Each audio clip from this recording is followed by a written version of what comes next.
Today, we'll be diving into the complex and fascinating reign of one of history's most influential Roman emperors, Justinian the Great.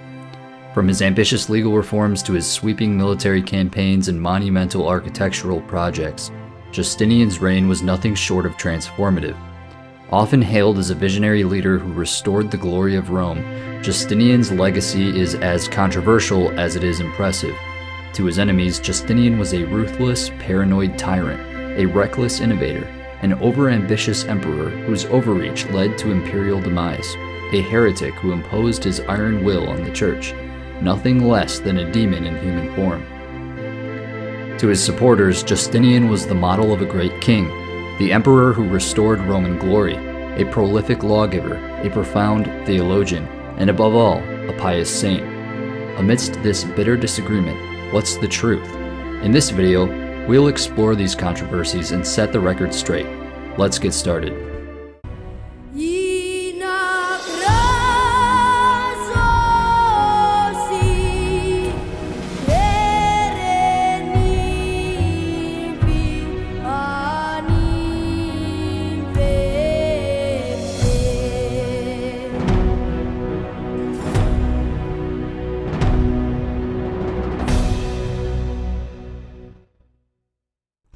Before discussing Justinian and his reign, it's necessary to understand the historical context in which he came to the scene. Over the course of the 5th century, the Western Roman Empire began to disintegrate under the pressure of barbarian invasions. In 476, the last emperor was deposed, and the West was divided into a patchwork of barbarian kingdoms. Meanwhile, the Roman Empire survived in the East, based in the magnificent city of Constantinople. More concerning than this precarious political situation was the corresponding religious crisis. The Arian heresy had been defeated at the Second Ecumenical Council in 381, but it lived on in the barbarian kingdoms of the West. The Ostrogoths of Italy and the Vandals of North Africa were persecuting their predominantly Orthodox Roman subjects. If this wasn't bad enough, religious controversy was threatening to tear apart the Roman Empire from within.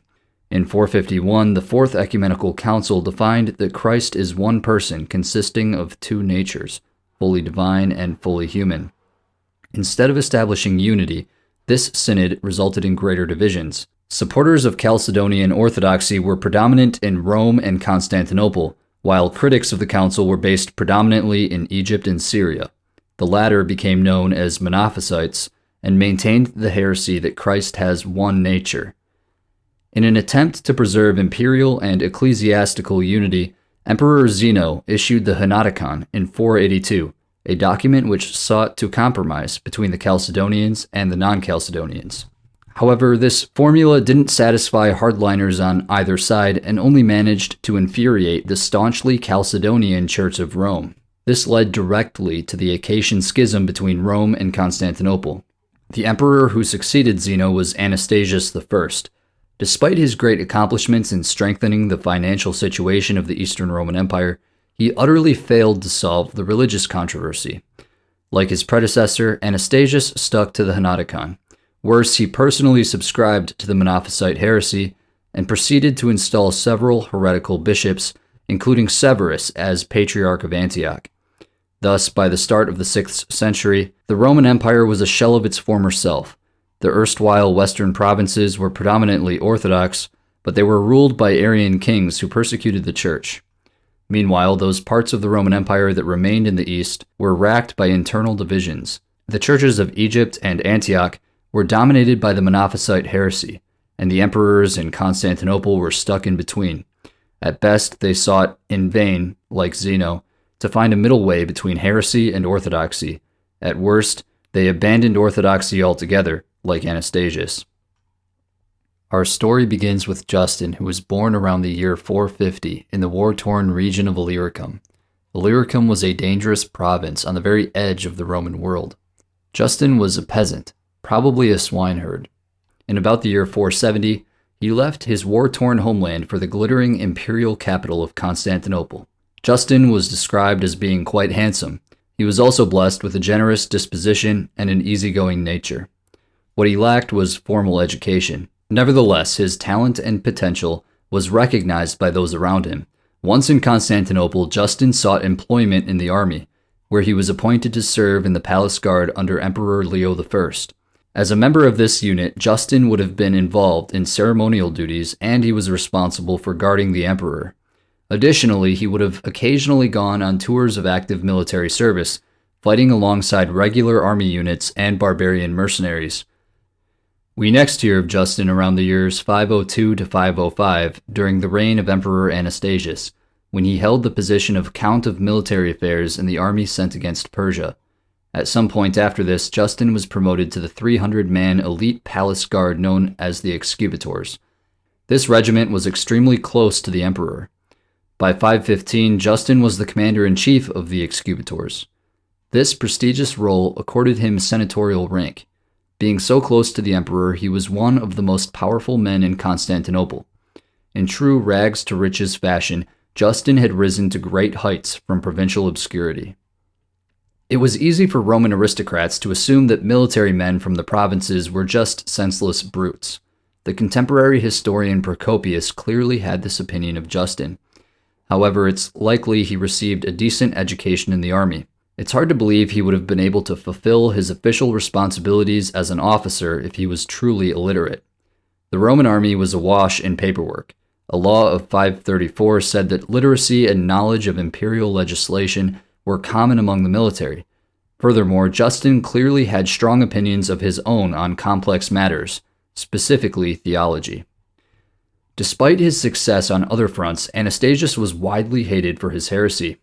In 514, a general named Vitalian rebelled against him, championing orthodoxy against Monophysitism.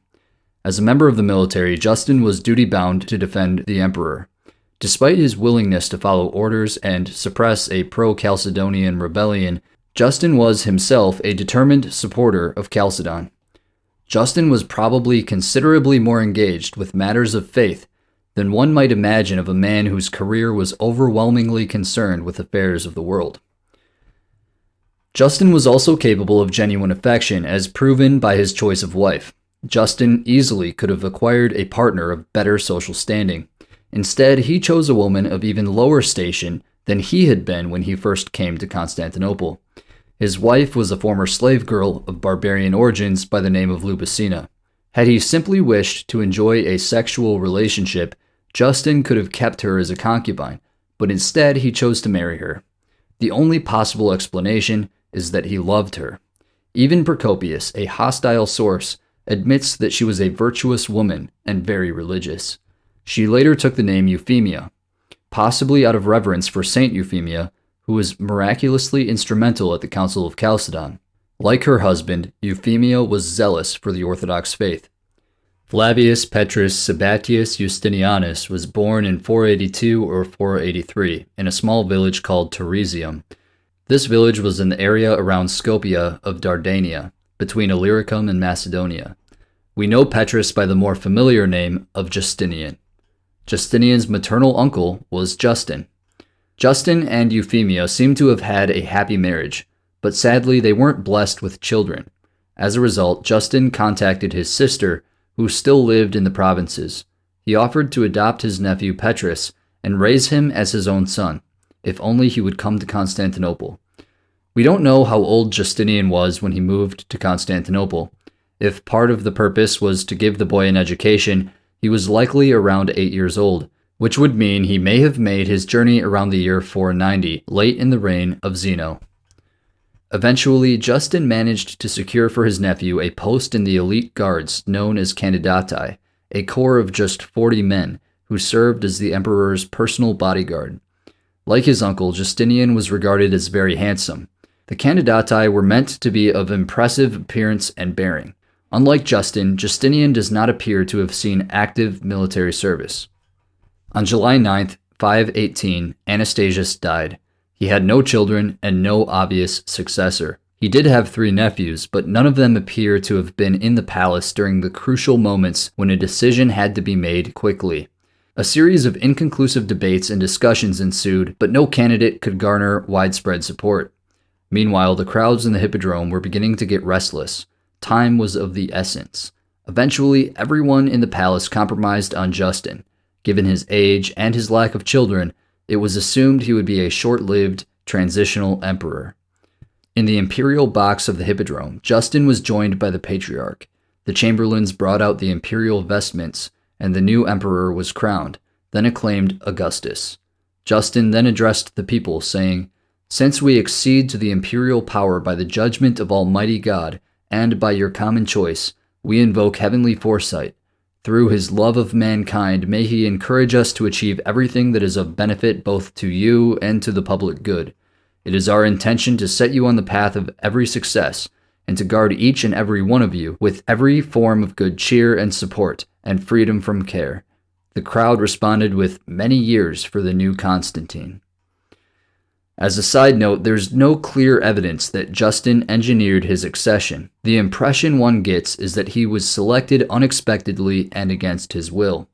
This is what he claimed, but of course we can't know for sure. Early in his reign, Justin made it his top priority to end the Acacian Schism. The emperor was aided in no small part by the efforts of his nephew. Justinian was highly involved in the correspondence with Rome. Between 518 and 520, Justinian wrote no less than 10 letters to Pope Hormisdas.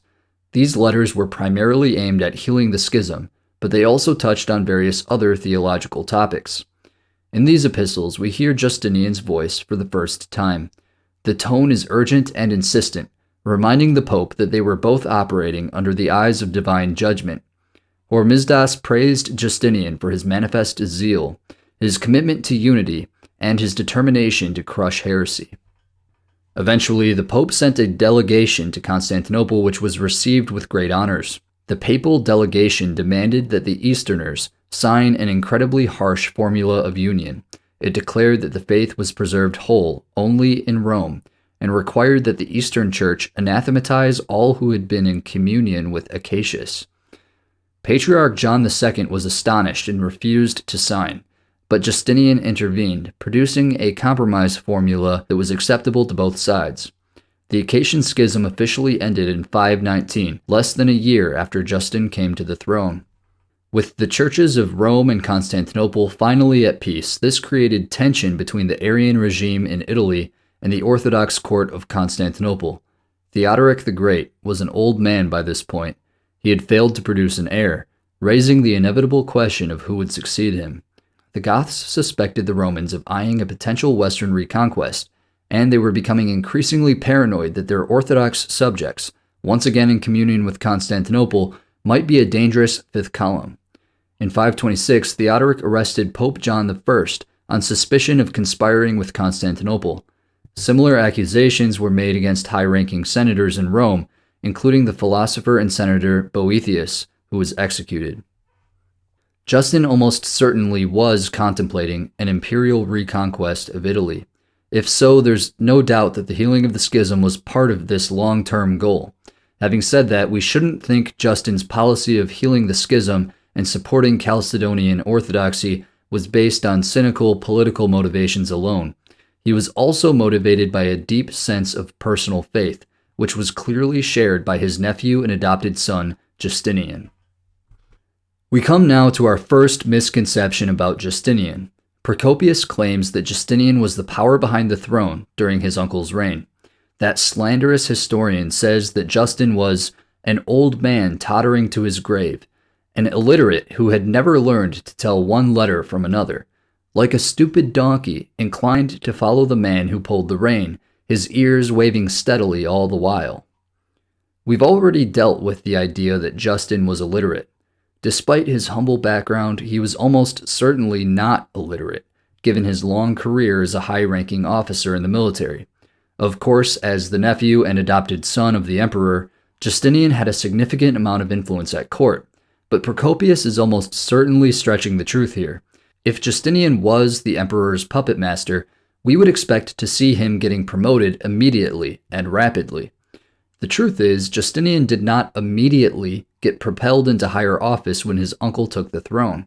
In fact, others, like Vitalian and Germanus, leapfrogged over him. It wasn't until 520 that Justinian received a significant promotion. In that year, he was appointed to the high-ranking military post of general of the army stationed around Constantinople, alongside Vitalian, who had already been appointed to that rank by Justin. Vitalian now also held the title of consul, further bolstering his profile. Besides the emperor, Vitalian might have been the most powerful figure at court, and he was extraordinarily popular with the people. In July of 520, Vitalian was suddenly and unexpectedly cut down and killed in a parade ground near the palace, probably by members of the palace guard. Several hostile sources, including Procopius, would later claim that Justinian was behind this murder. The implication seems to be that Justinian orchestrated this crime to advance his own career. As far as I'm concerned, this is tabloid gossip. Others report that Vitalian was killed for plotting against the emperor. Without any clear evidence implicating Justinian, I'm inclined to believe he was innocent. In any case, the death of Vitalian certainly worked to his advantage, as Justinian was made consul in 521. The consulship was a perfect way to launch or buttress a political career. Justinian took full advantage of this opportunity to build a following on the streets of Constantinople. As consul, he was expected to preside over a series of games, celebrations, public theatrical performances, animal hunts, and parades over the course of his year in office. By all reports, Justinian spent lavishly. Due to his popularity and his connections, Justinian was increasingly seen as heir apparent to the elderly Justin. By the end of his consulship in 522, Justinian was about 40 years old.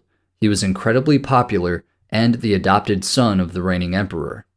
Like his uncle, it seems that Justinian married for love. Around this time, he became romantically involved with a woman by the name of Theodora. The Empress Euphemia strongly opposed the match, as Theodora had once been an actress, essentially a prostitute in those days. As a result, the two would not get married until after the empress passed away.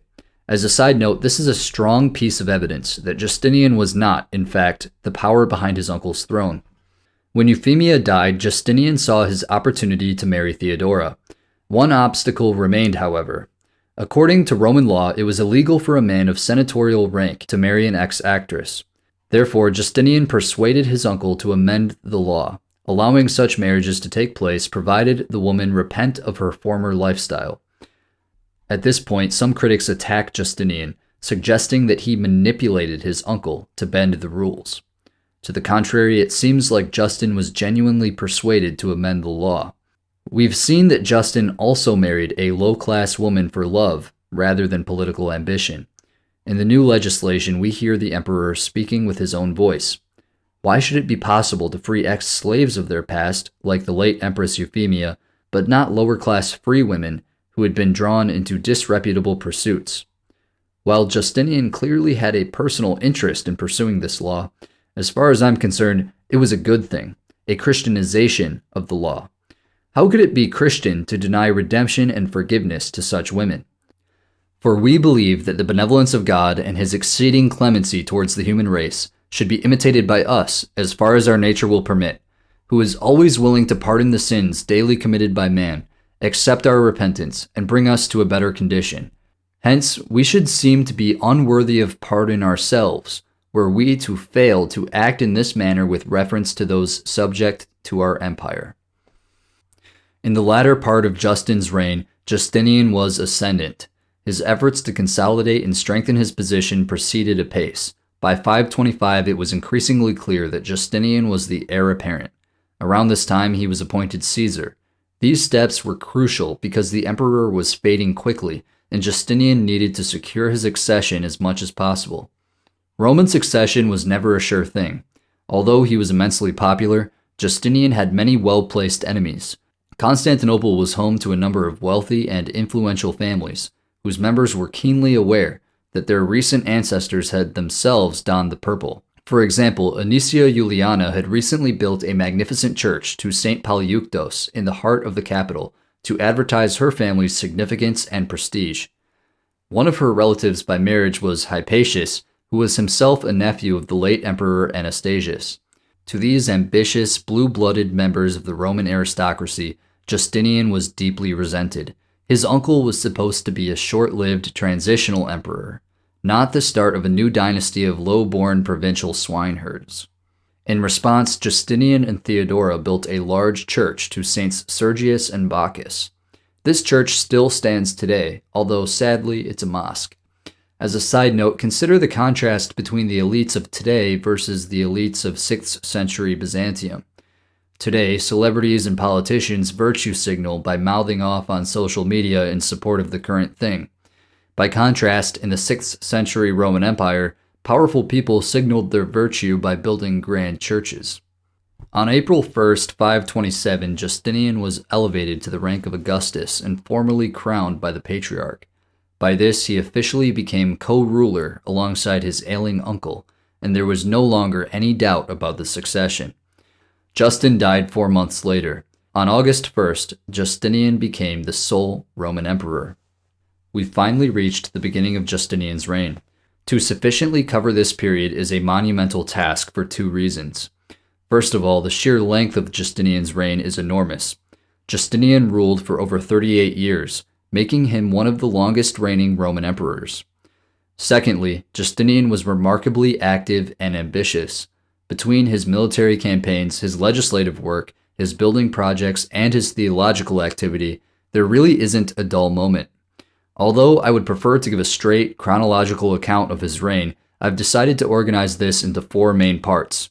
First, I will go into more depth on Justinian's wars and address the accusation that he overstretched the Roman Empire. Next, I will discuss Justinian's legislative work and the criticism that he was intolerant. Then, I will address the Nika Riots and those who criticize him for his handling of that situation. Then, we will cover Justinian's building projects. Finally, and most importantly, I'll cover Justinian's theological writings and his church policy, addressing the oft-repeated lie that he died in heresy. To wrap things up, I'll say a quick word about Procopius before examining Justinian's legacy as a whole. In the course of this video, I'll do my best to keep each of these threads separate. However, it'll become immediately clear that this is an impossible task, as all of these are intertwined. This is most obvious with regard to Justinian's religious policy. The emperor's pious Christian faith pervaded everything that he did. For example, it's impossible to understand his laws without also understanding his religious convictions. So while I'll try to do my best to treat each of these issues one at a time, be aware that I will be crossing streams occasionally. Before diving into the military campaigns of Justinian, let's briefly step back and examine the situation that Justinian inherited. Justin's Orthodox faith was deeply intertwined with his foreign policy. The emperor pursued a strategy of baptismal diplomacy, seeking to forge alliances with various client kings who were encouraged to convert to the Christian faith. By doing this, Justin successfully built up a vast network of allied Christian kingdoms along the Roman borderlands with Persia. One example was the Georgian kingdom of Lazica, a client of Persia. In 522, their king traveled to Constantinople, where he was baptized and married to a Roman wife. Naturally, this agitated the Persians. Another source of tension was the kingdom of Iberia, adjacent to Lazica in the Caucasus. In 525 or 526, Persian king Kavad tried to impose Zoroastrianism on Iberia's king, who was a Christian. The Romans came to the rescue and successfully intimidated the Persians into standing down. Clearly, Justin was a great defender of Christians, both within the empire and outside the empire. In 525, he sent Saint King Caleb of Axum across the Red Sea to overthrow a Jewish tyrant who was persecuting Christians in what is now Yemen. The Persians and Romans also had their own respective Arabic vassal states. The Christian Ghassanids allied with Rome and the Lakhmids allied with Persia. Thus, the entire axis from the Black Sea to the Red Sea was crisscrossed by a complex network of imperial and religious relationships, many of which could be mobilized in the event of conflict in the East. Justin's foreign policy was noble, but it increased tensions with Persia, and it would bring the two powers to the brink of war by the end of his reign. In the late 520s, the Persians pushed their Arab clients into raiding the fringes of Roman Syria. These raids intensified in 527 when the Persians learned of the poor health and subsequent death of Justin. Justinian responded by sending retaliatory raids into Persian territory. Anticipating a large-scale outbreak of war, he also worked to expedite various defensive building programs along the frontier. In 528, a Persian offensive against the empire's Laz allies was successfully contained. Justinian pushed forward in his mission to strengthen the Eastern Front despite a series of setbacks that might have unsettled a less determined ruler. In 528 to 529, a harsh winter brought hunger to much of the region. Many cities in Syria, including Antioch, were struck by earthquakes. The emperor successfully rallied his subjects by granting tax exemptions and renaming Antioch to Theopolis, the city of God, almost certainly in an effort to secure divine favor. In 529, he faced a major uprising of Samaritans. This rebellion was promptly crushed, and their places of worship were torn down. One of Justinian's greatest qualities was his keen eye for talent. This will be a regular theme of his reign. With regard to the military, it was around this time that he appointed Belisarius as commander-in-chief of the Roman field army in the east. Belisarius, like Justinian, hailed from the empire's Balkan territories. He had evidently attracted the emperor's attention while serving in his private military retinue. The decision to promote Belisarius would prove to be one of Justinian's wisest decisions. He couldn't have known it at the time, but Belisarius would go down as one of the greatest generals in history. In 530, Kavad sent a massive Persian army against Dara, a Roman fortress city of great strategic importance on the eastern frontier. Belisarius was in Dara, overseeing the ongoing building work there. As the fortifications were unfinished, he was forced to meet his foe in the open field, outnumbered 2-1. In a display of sheer tactical brilliance, Belisarius defeated the Persians. The following year, the Persians invaded again. At the Battle of Callinicum, Belisarius was narrowly defeated, but since both armies suffered heavy losses, the invasion fizzled out. Later that year, Kavad died and was succeeded by his son Khusro, who was eager to sue for peace. The negotiations continued for a year and culminated in 532 with the announcement of a so-called endless peace. The Persians agreed to recognize Rome's strengthened position in the east. In return, Justinian agreed not to station a commander at Dara and to pay the Persians a significant sum of money. As with most wars between the Romans and Persians, this war was effectively a stalemate. Still, Justinian proved that he could hold his own against the other great superpower of late antiquity. Meanwhile, Justinian was strengthening the empire's position in the Balkans by investing in defensive infrastructure and drawing neighboring barbarian nations into alliance with him. As in the East, these alliances were typically accompanied by baptisms. The Herul's were a powerful Germanic confederacy in the Western Balkans. In 528, King Grepish and his leading nobles arrived in Constantinople. There they made obeisance to the emperor and were baptized on theophany, with Justinian standing as godfather to the king.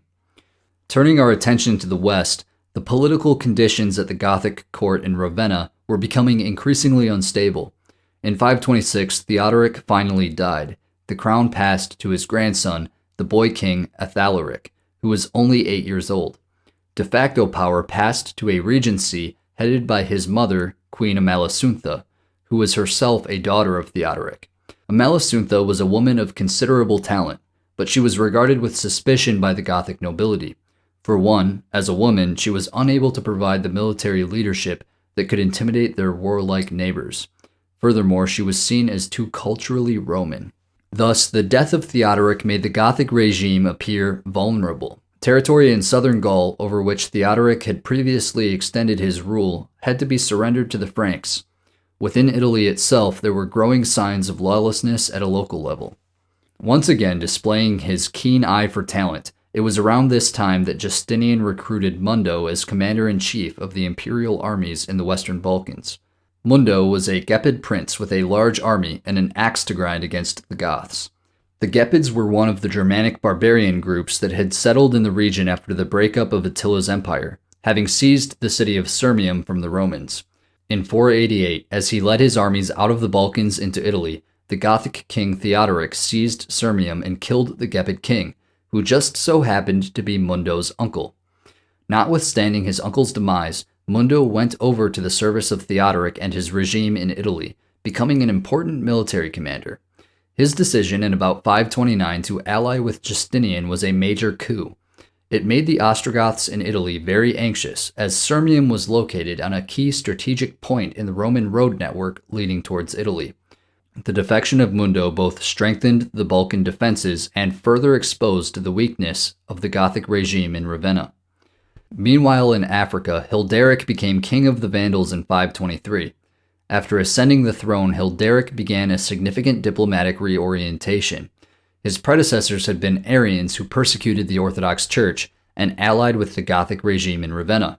By contrast, Hilderic ended the persecution of the Church and initiated a strongly pro-Roman policy, breaking his alliance with the Goths. It's unclear whether Hilderic was Arian or Orthodox, but I'm inclined to believe he was Orthodox. Although his father was a staunch Arian, his mother was Orthodox. She was Eudokia, a daughter of Western Roman Emperor Valentinian III. It would appear that the new king favored the religion of his mother. It's also worth noting that Hilderic was a friend of Justinian's. Before either of them had ascended the throne, Justinian apparently had a private correspondence with him, and the two exchanged gifts. Thus, at the start of Justinian's reign, relations were excellent with the Vandals of Africa. Sadly, this was not to last. Hilderic was not militarily effective, and this undermined his legitimacy. In 530, he was deposed and incarcerated by a distant cousin named Gelimer. The new regime reversed its alliance with Constantinople and initiated a renewed persecution of the Orthodox. Upon learning of the deposition of Hilderic in 530, Justinian sent a diplomatic delegation to Carthage to fulminate against Gelimer's act of usurpation. Predictably, Gelimer rejected the emperor's demand to step down and restore Hilderic. In response, Justinian sent another delegation threatening war if Gelimer would not at least agree to release Hilderic from prison and let him live as an exile in Constantinople. Gelimer brushed off these threats. Gelimer was right to be cocky. The most recent attempt by Constantinople to intervene militarily in North Africa had ended in disaster. Almost 7 decades earlier, a massive Roman fleet was sent to Africa in a noble attempt to retake the province and potentially save the dying Western Roman Empire. Tragically, as a result of incompetence, the imperial fleet was annihilated. For all his saber-rattling, Justinian didn't immediately retaliate against the Vandals after the deposition of Hilderic in 530. In 530 and 531, he was preoccupied with containing the Persians. Moreover, remembering the humiliation of 468, most of the high-ranking officials in Constantinople were strongly against any intervention. Justinian's attitude began to shift in the early 530s. The war with Persia ended in 532. This allowed Justinian to focus his attention on the West if he so desired. Furthermore, a glorious military victory could bolster Justinian's legitimacy. Finally, he recognized the strategic and financial benefits from a victory in Africa. When the emperor presented his plan to invade, nearly everyone in the court was against it. Justinian's advisors pointed out all the risks, dangers, and difficulties of such a campaign, advising him to reverse course. According to one source, Justinian seemed minded to heed the counsel of his advisors and refrain from war. However, at this point, an unnamed bishop asked for a private audience with the sovereign. The bishop supposedly told Justinian that God had visited him in a dream and instructed him to go to the emperor and rebuke him, for after undertaking the task of protecting the Christians in Libya from tyrants, he had for no good reason become afraid.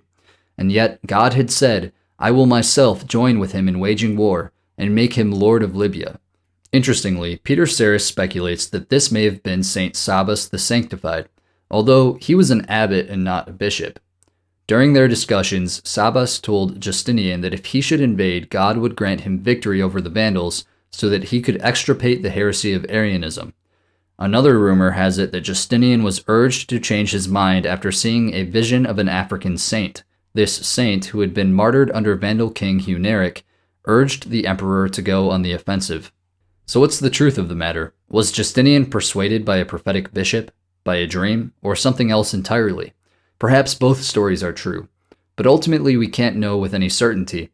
Regardless of exactly how Justinian was persuaded to embark on a risky invasion of Vandal-held Africa, it's clear that he did so in large part for religious motivations. Of course, he also had material interests in the African campaign, but it's revealing that these weren't enough by themselves. What seems to have tipped the scales were these religious interests. Justinian was clearly a man of deep and profound faith. Belisarius was tasked with the invasion of Africa. The army sent with him was significant, but not exceptional. Only Belisarius's Bucellari were removed and redirected from the eastern frontier.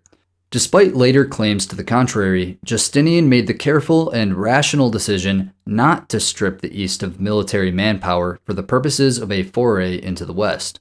Keep this point in mind because I'll be returning to it again later. By late June 533, the fleet was ready to depart. The Patriarch of Constantinople blessed the ships, and Belisarius set sail. Belisarius did not know the strength or the preparedness of the Vandals, nor where he should land. Procopius was sent ahead to Syracuse to purchase supplies and ascertain information about enemy fleets and where the best places would be to land. Procopius had a remarkable stroke of luck. In Syracuse, he met a merchant who had been a friend from childhood. This merchant had an employee who had been in Carthage 3 days earlier. This man reported that the Vandals had no idea that an army had been sent against them. Indeed, Gelimer's best troops had recently been sent to suppress a rebellion on the island of Sardinia. Gelimer was himself staying inland, 4 days' march from Carthage. The coast was literally clear. Belisarius was overjoyed. The fleet continued its voyage to Africa. 3 months after setting out from Constantinople, Roman troops embarked on African soil in September of 533. Interestingly, during this 3-month period, Justinian issued no new laws. This was highly unusual behavior for the sleepless emperor, who was normally an extreme workaholic. It's likely that he was anxious over the possible fate of the military expedition. Belisarius began his march toward Carthage. Gelimer quickly caught wind of these developments, and he was well aware of the serious danger this posed to his regime. Procopius's report was true. The majority of the Vandal army had been sent off. Gelimer was forced to do the best with what he had. He devised a brilliant strategy whereby the Roman forces would be confronted by a triple-pronged ambush at the suburb of Ad Decimum, 15 kilometers south of Carthage, where the road narrowed. Gelimer's strategy was fantastic. The problem was his plan relied on the careful coordination of 3 Vandal forces. As it turns out, the timing went awry. The first Vandal army arrived too early. Without support from the other 2, it was easily put to flight by the numerically superior Romans. The same fate befell the second army. Prongs 1 and 2 of Gelimer's 3-pronged assault had failed. In some ways, this reminds me of the disastrous Battle of Saratoga in the American Revolution. Gelimer and his army were still in the field, marching toward Ad Decimum, apparently unaware that the other 2 Vandal armies had been defeated. Suddenly, he came across the corpse of his brother who had died in the fighting.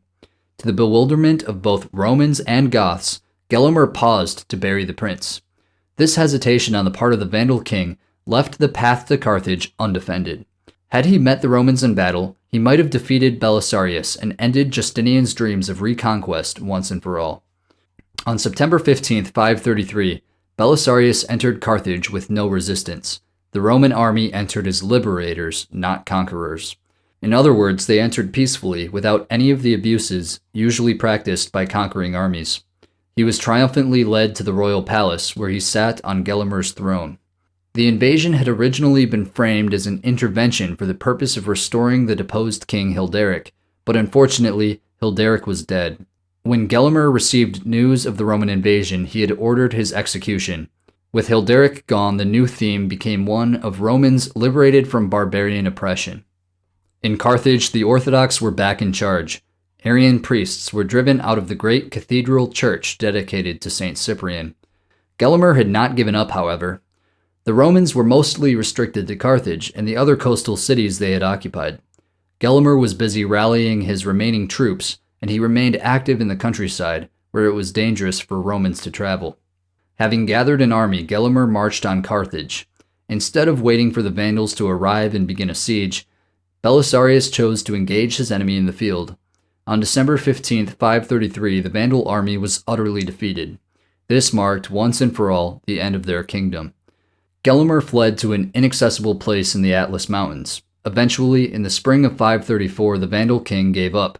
He surrendered in exchange for a peaceful retirement in Roman territory with a considerable pension in money and land and senatorial rank. The deal was struck. Justinian did not fully renege on the terms which had been sworn to Gelimer, but the Vandal king probably didn't read the fine print.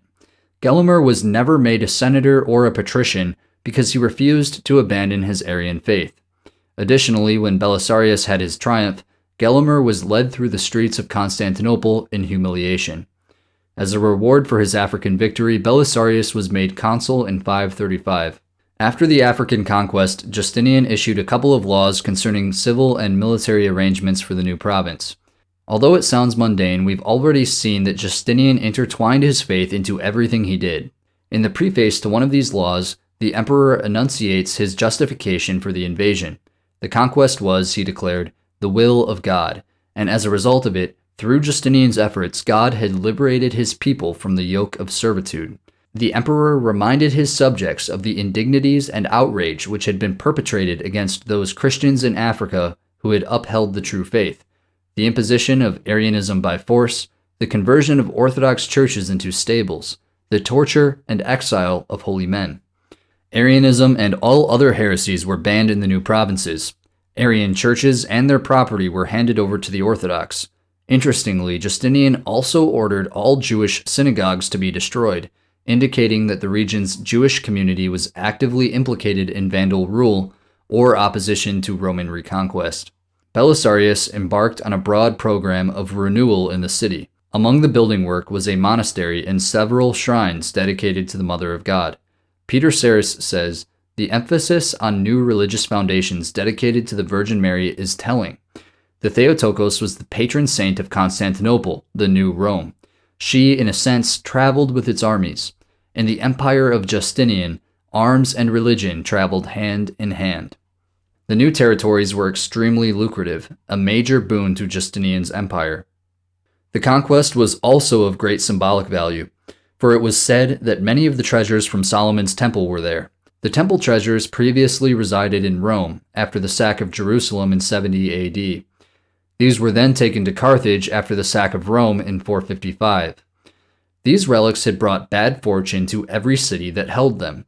Apparently, some believed they were cursed. When Justinian was informed of this, he wisely decided against keeping them in Constantinople.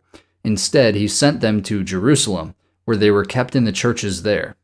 Maybe the curse is true because Jerusalem was briefly conquered by the Persians in 614.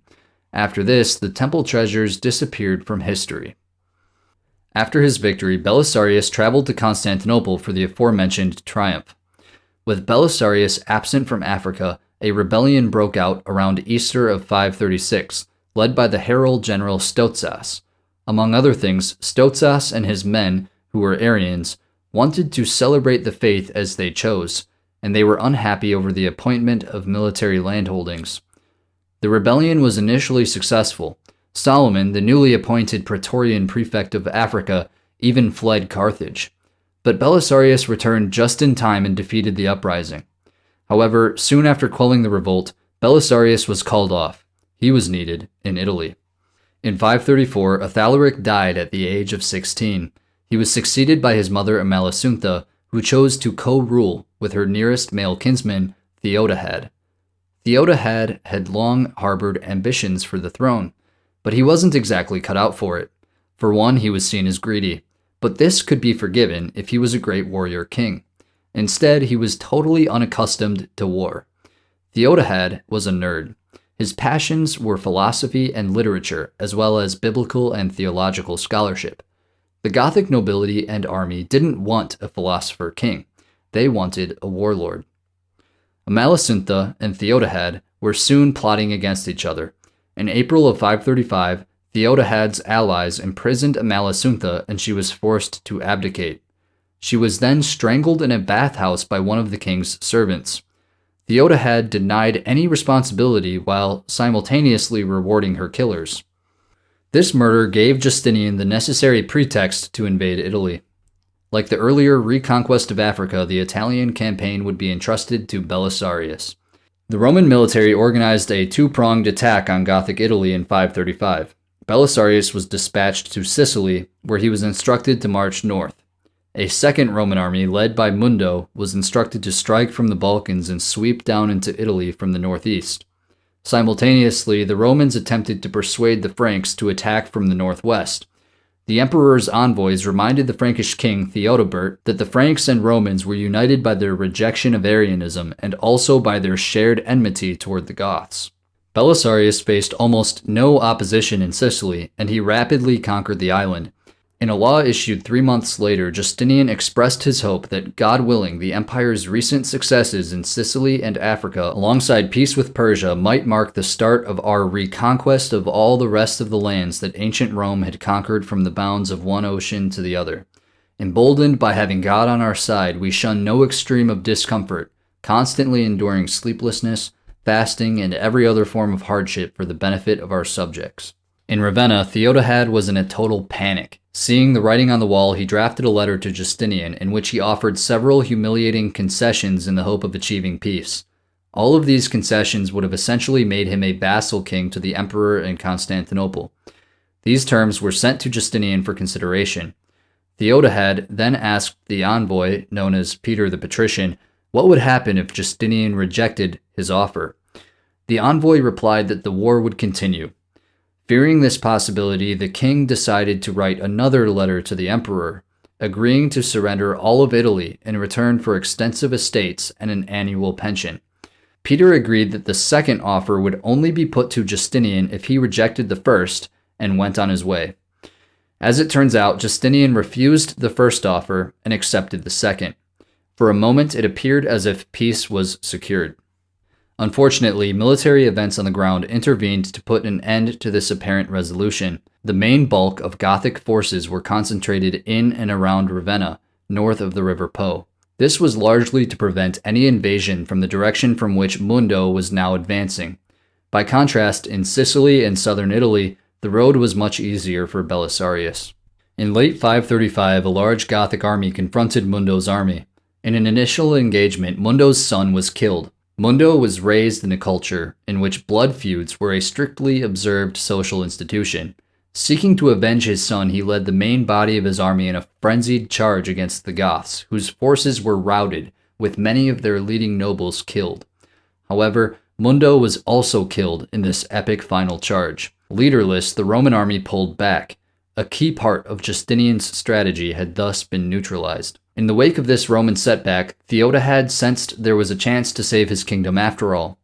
The king promptly withdrew his offer to Justinian. There would be no peaceful solution to this conflict.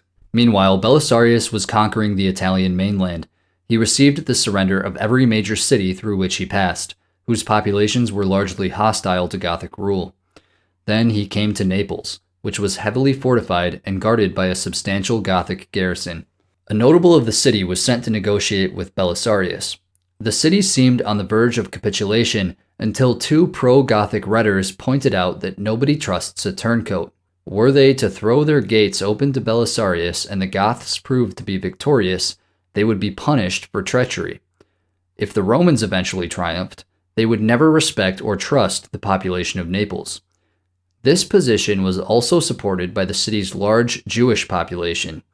Through commercial and religious networks, the Jews of Naples and southern Italy were almost certainly aware of Justinian's strongly Christian tendencies. Naples said no to Belisarius and Justinian. Belisarius then put Naples under siege. The Neapolitans held out for a long time, but eventually a secret route was discovered which led into the city. After Naples rejected one final offer of surrender, he sent a detachment of men under cover of night. These troops overpowered the Gothic defenders while Roman troops scaled the walls. The seaward defenses were manned by members of the Jewish community, and these were overcome as well. The city was sacked and plundered after a 20-day siege. After the capture of Naples, Belisarius began his march on Rome. Theodahad installed a Gothic garrison in the city, but this caused rioting among the people. Meanwhile, members of the Gothic nobility were shocked at Belisarius's seemingly unstoppable advance and the king's inability to stop it. They gathered to elect a new king, choosing the best warrior among them, a man named Vitiges. Hearing of this, Theodahad fled, but he was hunted down and executed. At the same time, the diplomacy between Constantinople and the Franks had borne fruit. The Franks were now threatening the Gothic heartlands in the north, which were also vulnerable to Roman attack. Therefore, as Belisarius closed in on Rome, Vitiges decided to withdraw the bulk of his forces to Ravenna. As Belisarius approached the city, the Gothic garrison melted away. On December 10th, 536, he and his men marched into Rome, totally unopposed. After 60 years, the Romans had retaken Rome. Anticipating a retaliation from Vitiges, Belisarius wasted no time in restoring and improving the defenses of Rome.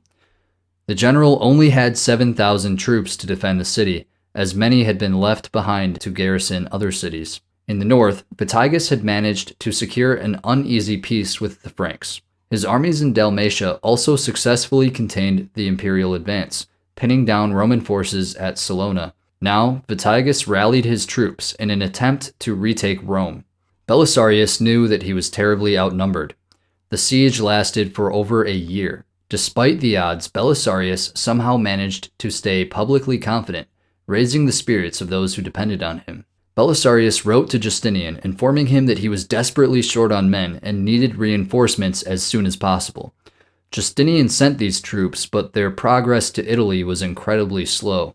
In the midst of the grinding siege, Pope Silverius and several senators were escorted out of Rome when Belisarius became suspicious that they were trying to negotiate with the enemy. The Pope was exiled to Greece, and Vigilius was appointed in his place. This marks the beginning of the so-called Byzantine papacy. For the next 200 years, popes were consecrated on the emperor's approval. In early April of 537, imperial reinforcements finally arrived in Rome, consisting mainly of cavalry. Belisarius used these troops to repeatedly sally out and harass the enemy. These attacks eventually wore down the attackers. Exhausted and outsmarted, Vitiges finally withdrew from Rome in mid-March of 538. Around this time, additional Roman troops had arrived under the general Narses. Narses was a Romanized Armenian military commander and courtier who had recently defected from the Persians. In addition to being an excellent general, Narses was reportedly a pious Orthodox Christian. According to Evagrius, those about the person of Narses affirmed that he used to propitiate the deity with prayers and other acts of piety, paying due honor also to the Virgin and Mother of God, so that she distinctly announced to him the proper season for action, and that Narses never engaged until he had received the signal from her. According to another historian, Narses obtained victory more by the supplications which he poured forth to God than by the arms of war. Belisarius and Narses quickly came into conflict over how best to proceed. The former favored a cautious approach, consolidating the territory already held before reaching for more. By contrast, Narses wanted to strike at the enemy right away. Belisarius, who was officially in charge, reported Narses for insubordination, and he was briefly recalled to Constantinople.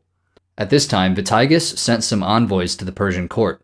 Once there, they told Khusro that if he did not strike the Romans soon, it would be too late, and Justinian would emerge from victory in Italy too powerful to defeat.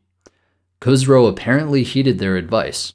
Justinian was alert to signs of Persian mobilization on the Eastern Front. Foreseeing a coming war with Persia, he decided to bring the war in the West to an end as quickly as possible. Justinian's envoys arrived at Ravenna in pursuit of a peace settlement. The ambassadors informed Vitiges that Justinian was willing to let the king keep his crown and his capital at Ravenna, and to recognize a rump Gothic state in northern Italy. In return, the Gothic court would be required to give half of its income to Constantinople, and recognize Roman authority to the south.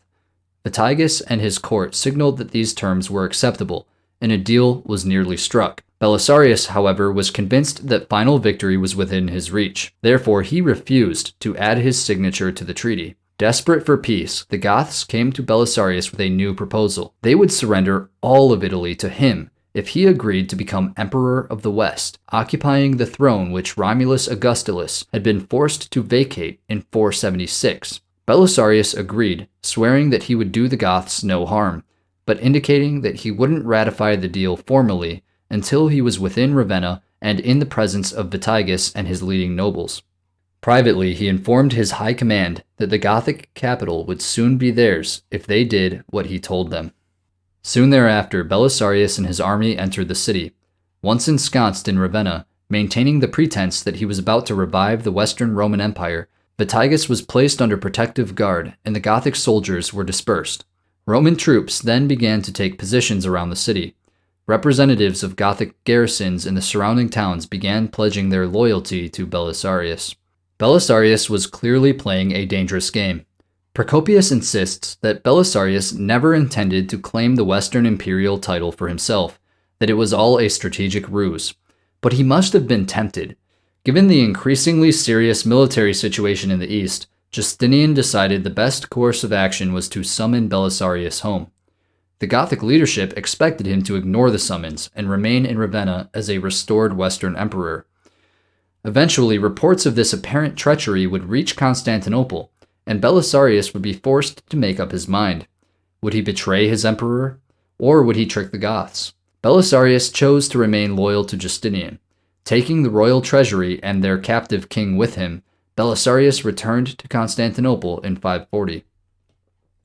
Seeing that they had been outsmarted, the remnants of the Gothic nobility regrouped and planned the next stage of their resistance.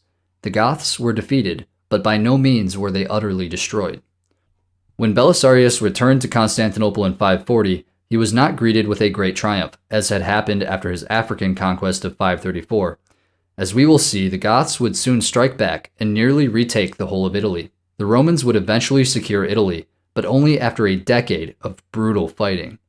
With the benefit of hindsight, some modern critics argue that Justinian jealously squandered the Italian campaign, turning an otherwise quick victory into a long, drawn-out brawl. Had the emperor simply left Belisarius in the west, perhaps he would have finished the job. These critics portray Justinian as an envious king who withdrew Belisarius out of petty spite and thereby bungled the Italian campaign.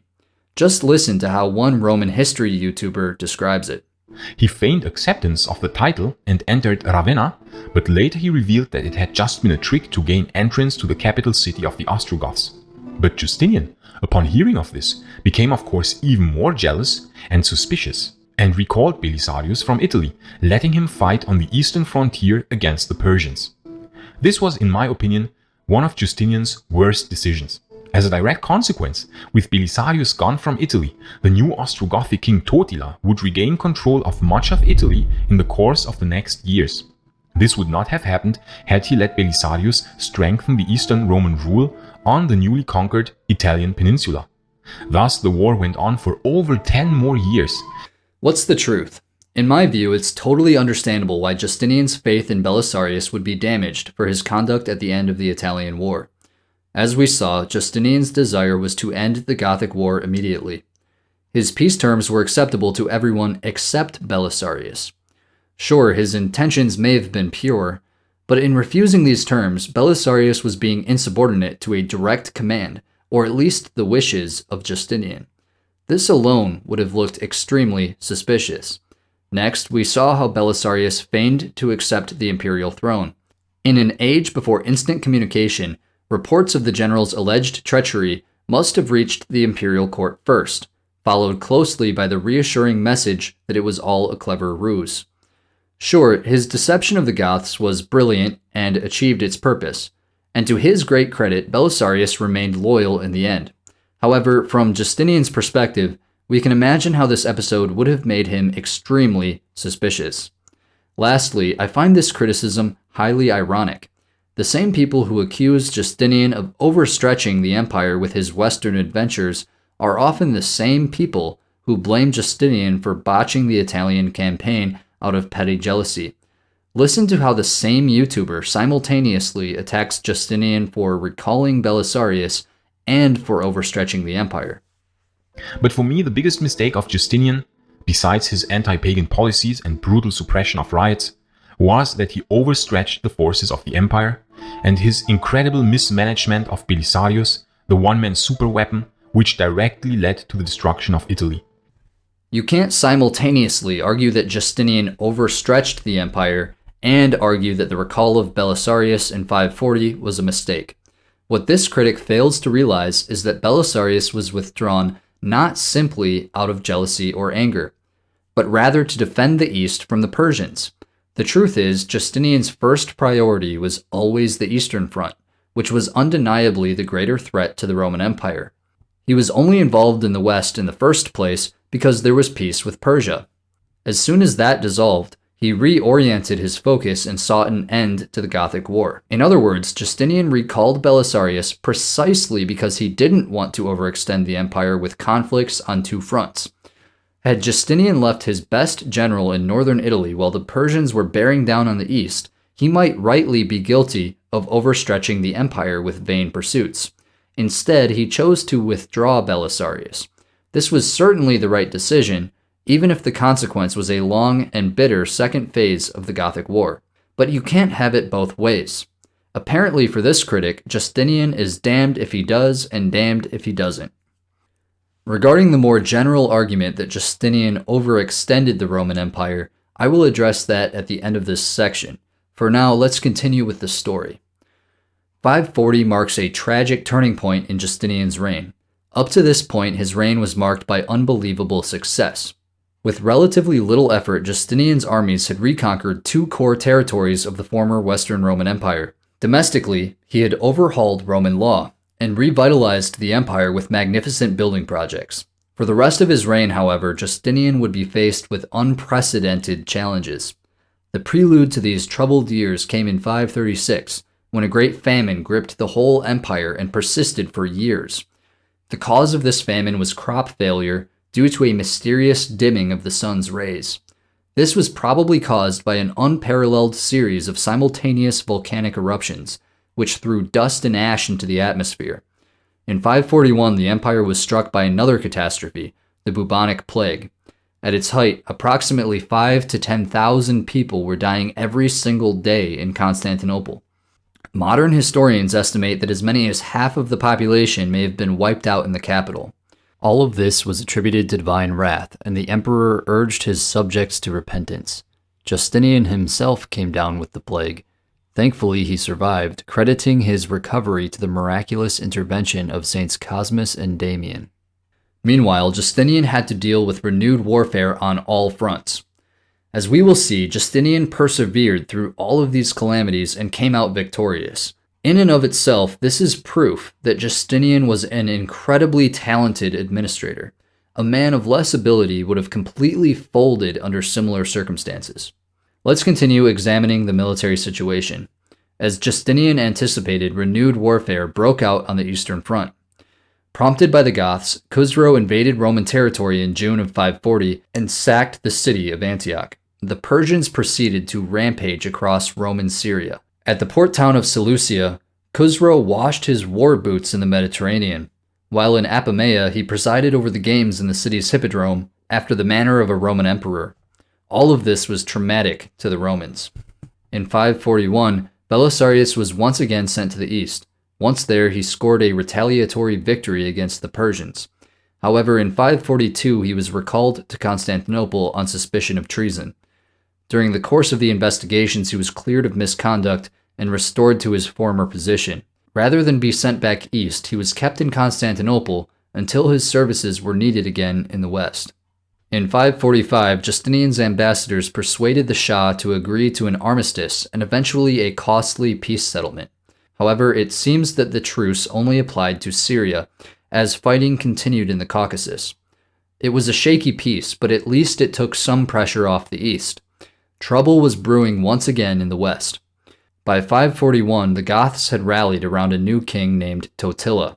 Totila would prove to be a gifted general, and his accession led to a Gothic revival in Italy. Early in 542, Totila raised an army of 5,000 men, struck across the Po, and routed an imperial army near Florence. This was the start of a rapid 2-year campaign in which the Goths reclaimed huge swaths of Italy. As Totila advanced on Rome, the imperial commanders in Italy began to panic. They wrote a joint letter to Justinian, informing him of their dire straits. In response, Belisarius was once again sent to Italy. Belisarius arrived in Italy with an army of 4,000 fresh recruits.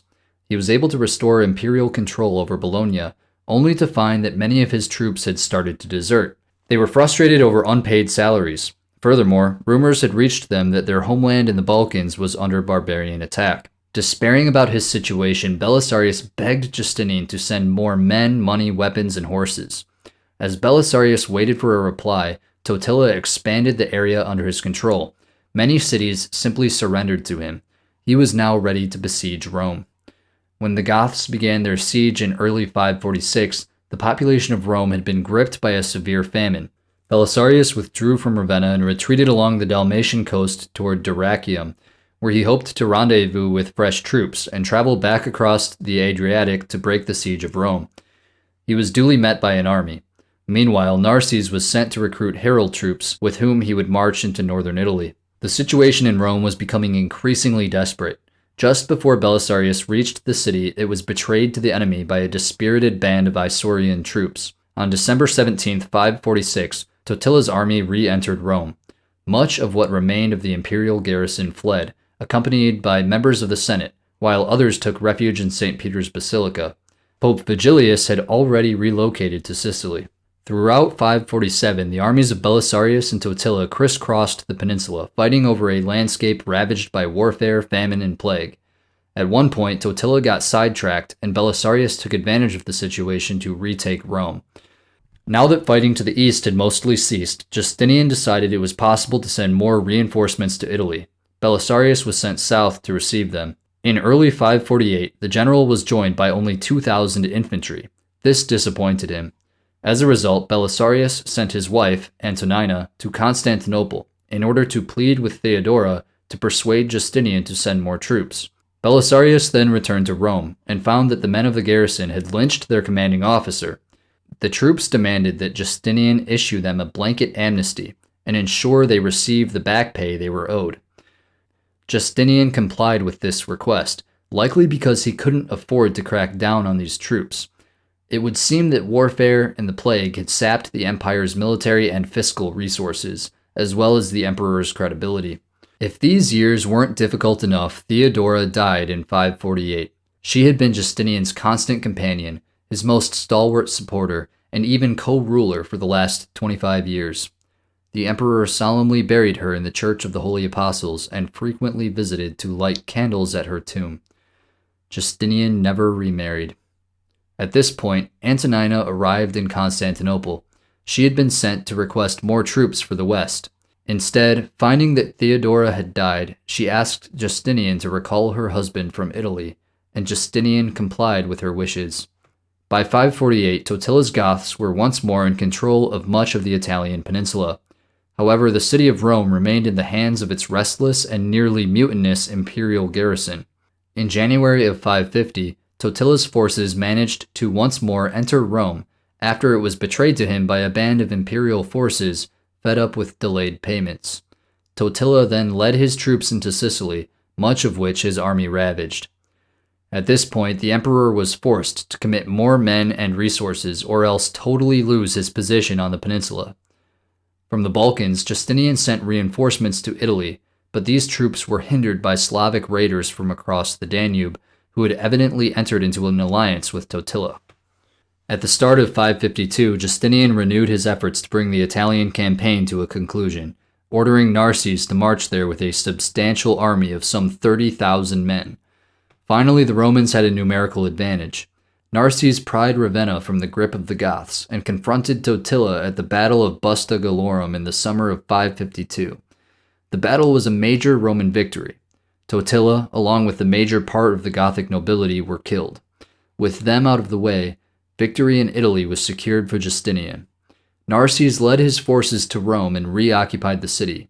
This was the 5th time the Eternal City had changed hands in the last 15 years. To Procopius, Justinian's final triumph in Italy was a hollow victory. Italy had been ravaged. But the devastation wasn't only the fault of Justinian's war. It was also due to famine and plague. The late 540s and early 550s witnessed mounting military pressure on imperial territory in the Balkans. Various groups of Slavs resident north of the Danube began to form larger tribal confederations and were increasingly able to challenge Roman mastery of the frontier. Combined with ongoing attacks from bands of Huns and the serious threat posed by groups such as the Lombards and the Gepids, this made for an ominous situation. Justinian stuck to a strategy of playing these barbarian factions off one another. However, his ability to respond militarily was curtailed by his need to send troops to Italy and the ongoing effects of plague. In 552, the Romans inflicted a major defeat against the Gepids, securing a route to Italy, but after that there were few troops to spare. In 559, some bands of Huns crossed the frozen Danube and struck into Thrace, raiding the territory around Constantinople. These Huns were joined by some Slavs. Belisarius led troops against these raiders and caught 4,000 of them in an ambush, where they were defeated and slaughtered. At this time, the Turks were growing in power in Central Asia and in the steppe region. This pushed the Avars to the west. Justinian sought to ally with them in the hopes that their military could be harnessed against the Slavs and other barbarian groups closer to the Danube, which were now menacing imperial territory. If the Avars could defeat the Slavs, the empire had much to gain. If the Slavs, Gepids, and Huns ended up defeating the Avars, what did the empire have to lose? The alliance was secured. By 562, the Avars seemed to have overcome most of the Huns and the other nomadic tribes that had been attacking Roman territory and reached the Danube. Justinian then persuaded them to focus their energy against the Gepids. Justinian's strategy was working brilliantly. In his diplomatic relations with Persia, Justinian was also successful at this time. By the early 550s, the two great powers had worn themselves into a stalemate in the Caucasus, and as a result, the Romans had attempted to engage the Persians to discuss a truce. At first, the Persians were reluctant, as they had been quite successful in the war. However, in 557, the Persians suddenly indicated they were willing to talk. An armistice was agreed to, whereby each empire was left in possession of such territory as it then held. The treaty was formally ratified in 561 to 562, and it was a remarkable success for Justinian. Although he agreed to make substantial and regular payments of gold to Khusro, the Persians effectively acknowledged Roman overlordship over Lazica, where they had committed significant military manpower for the past 20 years. Despite the periodic reversals the empire had suffered in both Africa and Italy, Justinian remained alert to opportunities to expand his territory elsewhere. In 551, he was made aware of an opportunity in Spain. There, a pretender had risen to the Visigothic throne, namely Athanagild. Operating from his base in the city of Seville, he requested military assistance from Constantinople. A Roman force was sent out, establishing an imperial foothold in southern Spain. This region had been the Visigothic kingdom's most Romanized territory, as it was tightly locked into Mediterranean commerce and culture. It appears that the Roman army received widespread support from the Hispano-Roman aristocracy. It isn't clear how far the zone of direct Roman occupation extended into the Spanish hinterland. The priorities seem to have been the extension of Roman control over the coastal zone and securing lines of communication that connected the Visigothic kingdom to Africa. The imperial authorities in the newly established province of Spain were likely to have had few resources with which to invest in defenses and fortifications, as the empire was too cash-strapped for that. Whatever frontier was established was probably a highly porous one. Nevertheless, the Mediterranean was now once again under Roman control. The only territory along the Mediterranean that now lay outside direct imperial control was the territory extending from southern Gaul down along the northeast coast of Spain. That concludes Justinian's military campaigns. Before moving on, let's deal once and for all with one of the major criticisms of his reign. Clearly, Justinian's reign was one of remarkable military achievement, but at what cost? One of the main accusations against Justinian is that he allegedly overstretched the empire. Many claim that he is primarily responsible for the terrible fortune of the Roman Empire following his death. In less than a century, the situation had completely unraveled, and the majority of Justinian's reconquests were gone. The issue historians have long debated is whether Justinian's program of imperial renewal was in some sense responsible for the empire's subsequent crises and contractions. In particular, had the emperor's western forays led to a dangerous overextension? Did Justinian ruin the empire he set out to restore? Was Justinian the great restorer or the architect of collapse? In order to answer this question, let's begin with what his immediate successor made of his reign. Despite protestations of filial sorrow, Justin II complained that Justinian had left the imperial government teetering on the verge of bankruptcy.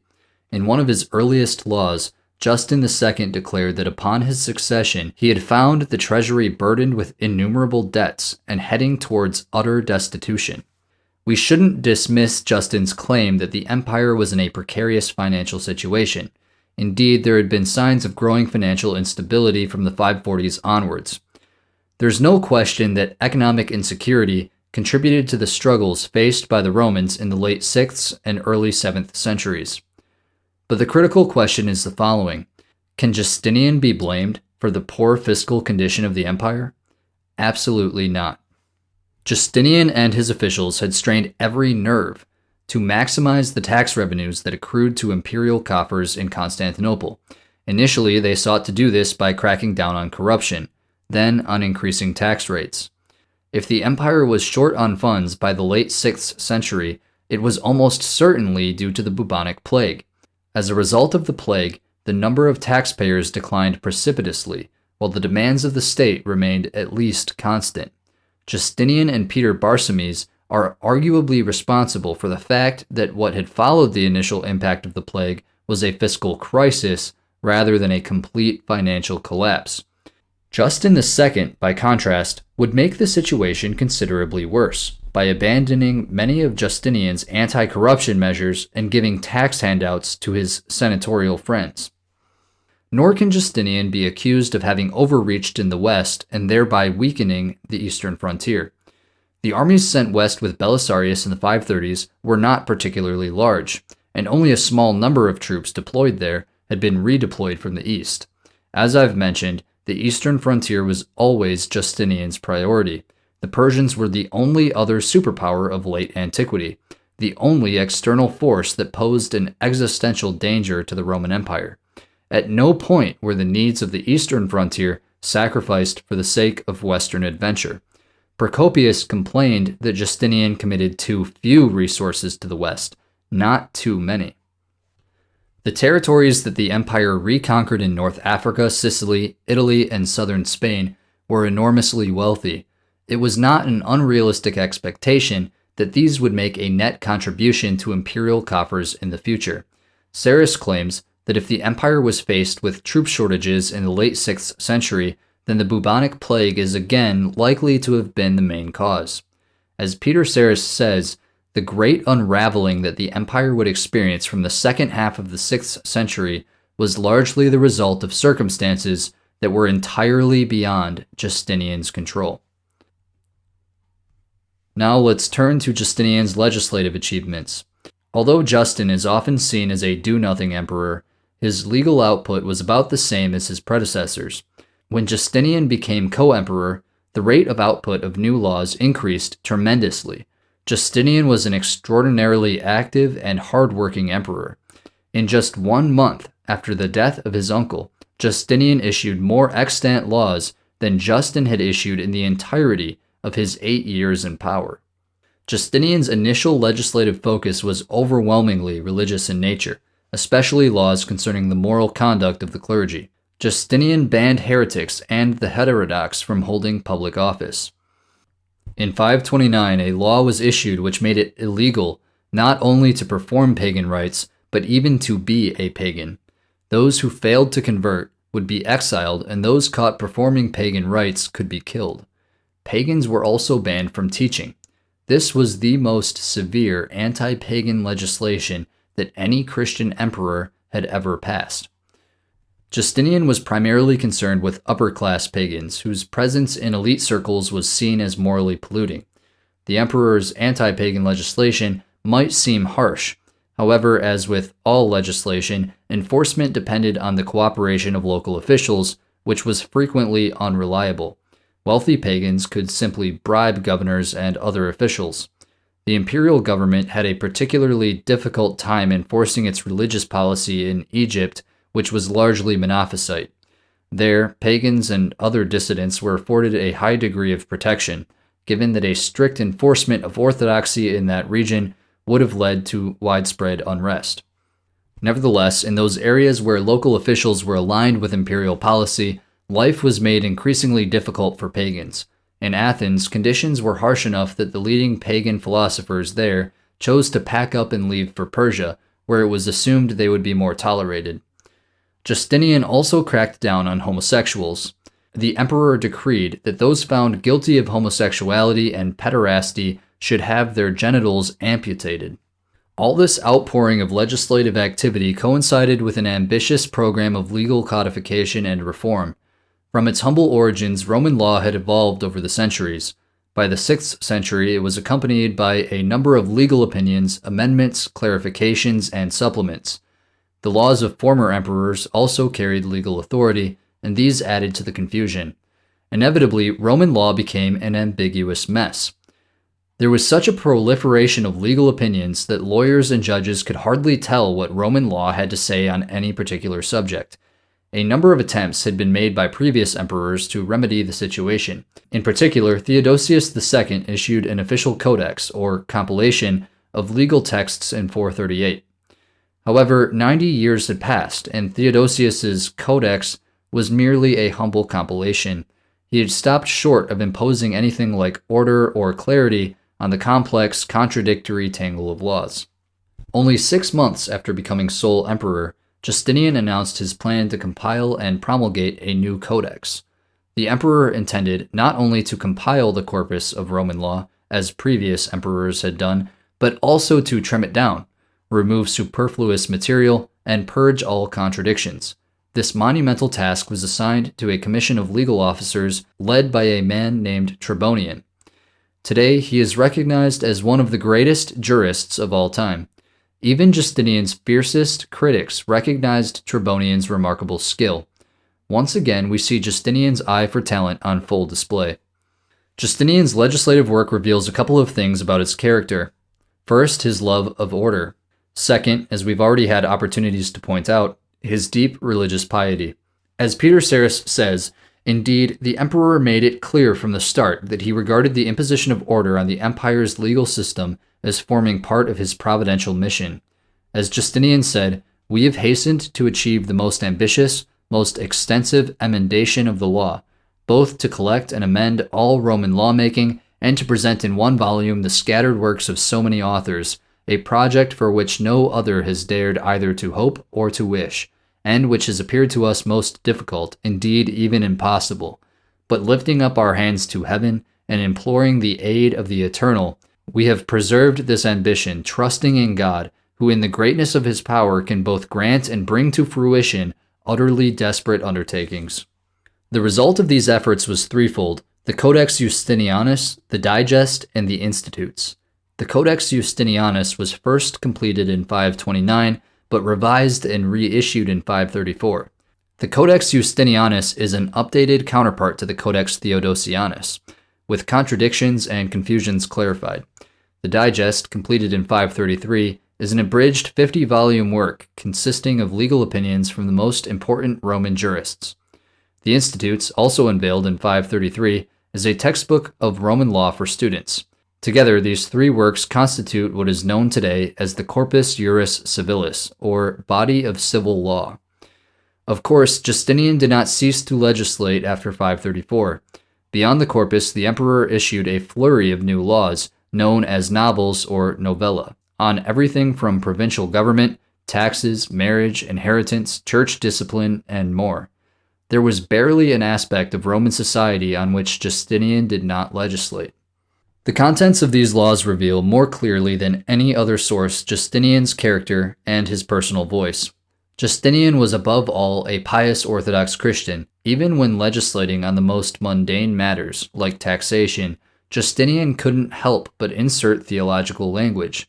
This was a man whose faith permeated everything he did. Just listen to how Justinian concluded one of his novels on taxation. "Therefore, let all people alike send up hymns of praise to our great God and Savior Jesus Christ for this very law, which will grant them safe residence in their homelands and secure possession of their property and enjoyment of justice from their rulers." He was keen to convey that he would not allow any unjust treatment of the people whom God has entrusted to us. Sarris notes that the language of imperial law thus morphed into that of the divine liturgy, celebrated in the empire's churches. Justinian was detail-oriented and highly concerned with the minutiae of government. By all accounts, he was a micromanager and a workaholic.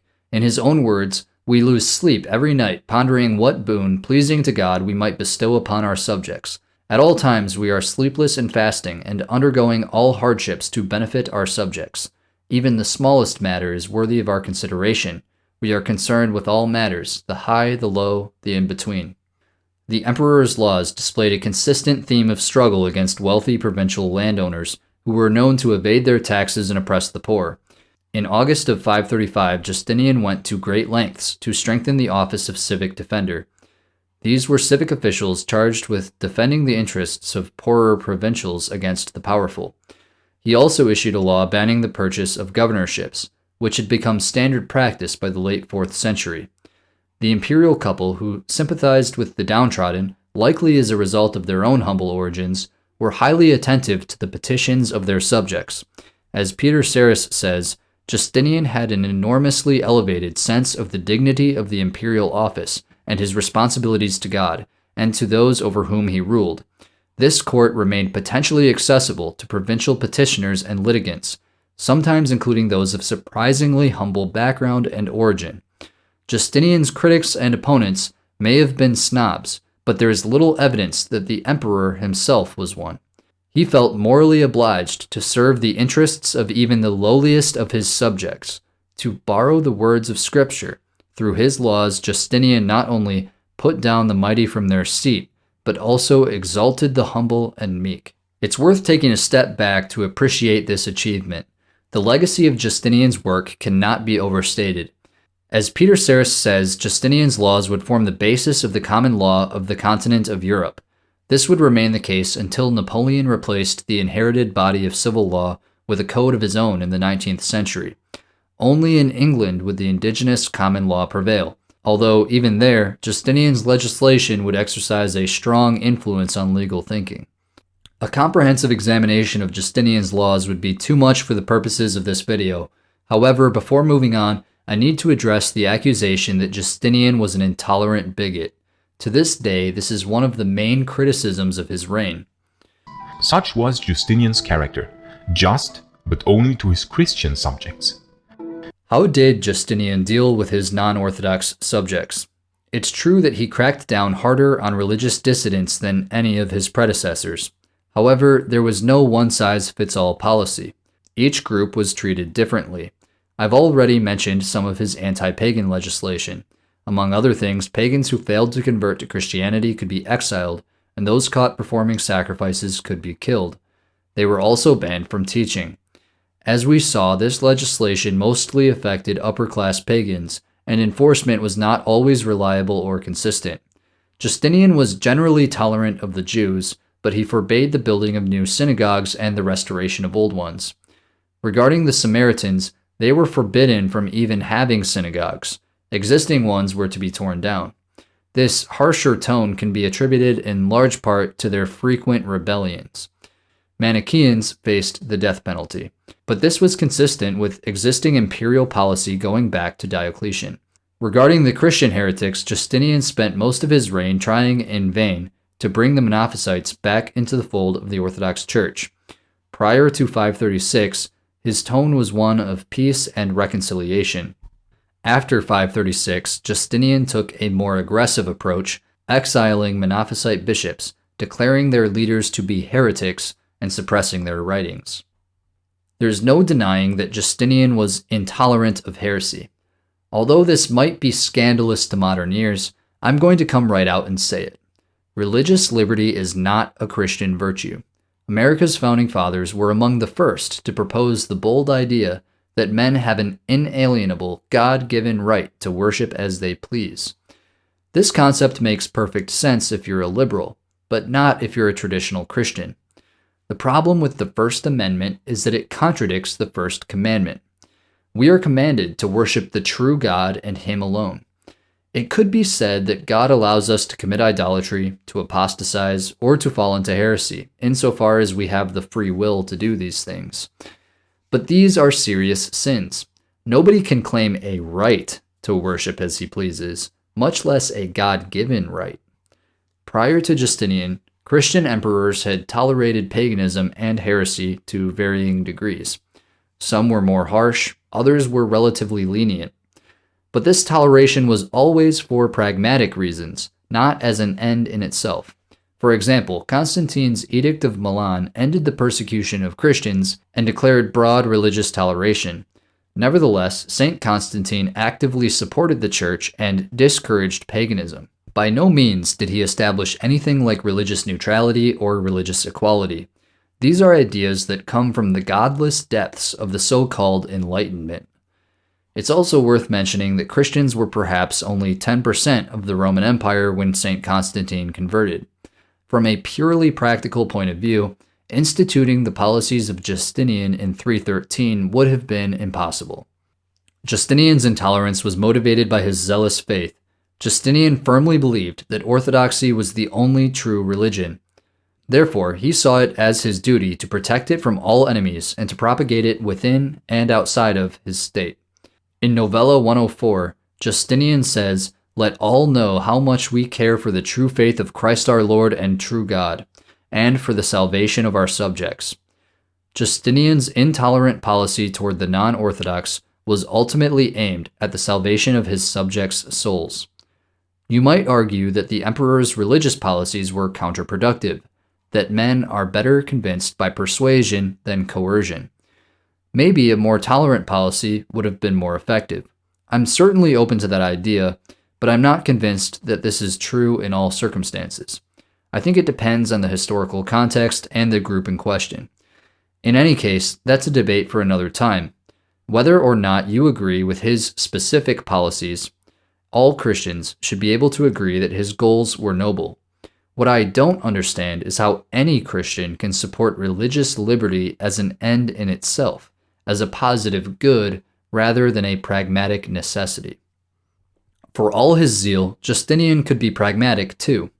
In 551, the bishop of Caesarea persuaded Justinian that the Samaritans had been reformed. On his urging, Justinian issued a law, nullifying a few of his former laws against them. In the hopes that they would return to the church, Justinian was very tolerant of the Monophysites in the early years of his reign. The Jews certainly lived with fewer privileges than Orthodox Christians, but the emperor treated them mildly. In a law of 553, Justinian forced the Jewish synagogues to use whatever translation of the Holy Scriptures that was most intelligible to their congregation. Clearly, this was done with their conversion in mind. As Justinian explained, it is necessary for Hebrews who understand the sacred books to take into consideration the prophecies contained therein, which announce the coming of Jesus Christ, the Savior of the human race. Justinian is frequently criticized for his role in the violent suppression of the Nika Revolt of 532. Some critics use this to paint Justinian as a bloodthirsty tyrant. The murder of 30,000 civilians was really an abhorrent deed, in which Justinian's evil side was displayed spectacularly. But is this an accurate portrayal of Justinian? What's the truth about the Nika Riots? From the very start of Justinian's reign, he was not without high-placed enemies. We've seen that the elite circles of Constantinople were filled with aristocrats who eyed the throne for themselves. Recall that Justinian's uncle, the low-born Emperor Justin, was elevated in haste. He was seen by many as a transitional emperor. When the old, childless Justin finally passed away, these well-connected aristocrats figured they'd have their chance. Thus, when Justinian ascended the throne, this created a significant amount of resentment for those who had hopes of wearing the purple. Justin was supposed to be a placeholder, not the start of a new dynasty. Grumblings of discontent first seem to have emerged within circles associated with the household of the former emperor Anastasius. In 528, Probus the patrician, a relative of Anastasius, incurred anger for having slandered Justinian. He was arrested and put on trial before the Senate. The emperor, however, took the proceedings and tore them up, saying to Probus, "I forgive you for the offense you committed against me. Pray then that God too may forgive you." This act of magnanimity earned the emperor the applause of his senatorial audience. Meanwhile, the populace of Constantinople became increasingly discontent. One of the key priorities of Justinian's reign had been to ensure a steady and reliable flow of tax revenue. This meant enforcing laws against tax evasion. The emperor judged that there was no reason why his subjects, especially the wealthiest among them, could not afford to pay. This made him very unpopular with some, especially the elites who were now being forced to pay their fair share. His critics accused him of being covetous of other people's money and scandalously spendthrift once he had possession of it. Justinian appointed John the Cappadocian as chief finance minister of the East in about the year 531. John was very good at his job. Once again, Justinian had an eye for talent. The problem is he was widely hated for being corrupt and cruel. Allegedly, John had tortured a man to death on suspicion of tax evasion. He was also accused of sending out men like himself to every place and region. According to John Lidas, the streets of Constantinople were increasingly thronged by migrants from the countryside, fleeing ever more adverse conditions and complaining of maltreatment at the hands of the authorities. The combination of a disaffected mob with aristocratic elites who coveted the throne was a volatile mixture. The other ingredient in this volatile mixture was the circus factions. Chariot racing was incredibly popular among Romans of all backgrounds. In Constantinople and all across the empire, men joined clubs corresponding to their favorite team. Originally, there were four: the whites, the reds, the blues, and the greens. Unfortunately, the circus factions were more than just harmless sports fans. They often acted as rival gangs, and they were associated with lawlessness. It's reported that members of these factions could assault and rob people on the street, and sometimes escape punishment due to the fear they inspired and their high-placed connections. The circus factions also played a significant role in the political and religious life of the empire. In the Hippodrome of Constantinople, they would lead chants either to criticize or praise aspects of imperial policy. In Constantinople, the two dominant groups were the blues and the greens. The former were generally more supportive of Chalcedon, and the latter were more supportive of Monophysitism. As a young man, Justinian had been a partisan of the blues.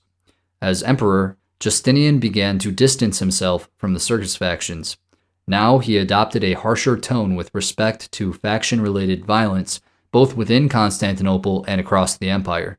Rioters and murderers were to be punished regardless of which faction they belonged to. At this time, it seems that Justinian was souring on the mobs of the Hippodrome.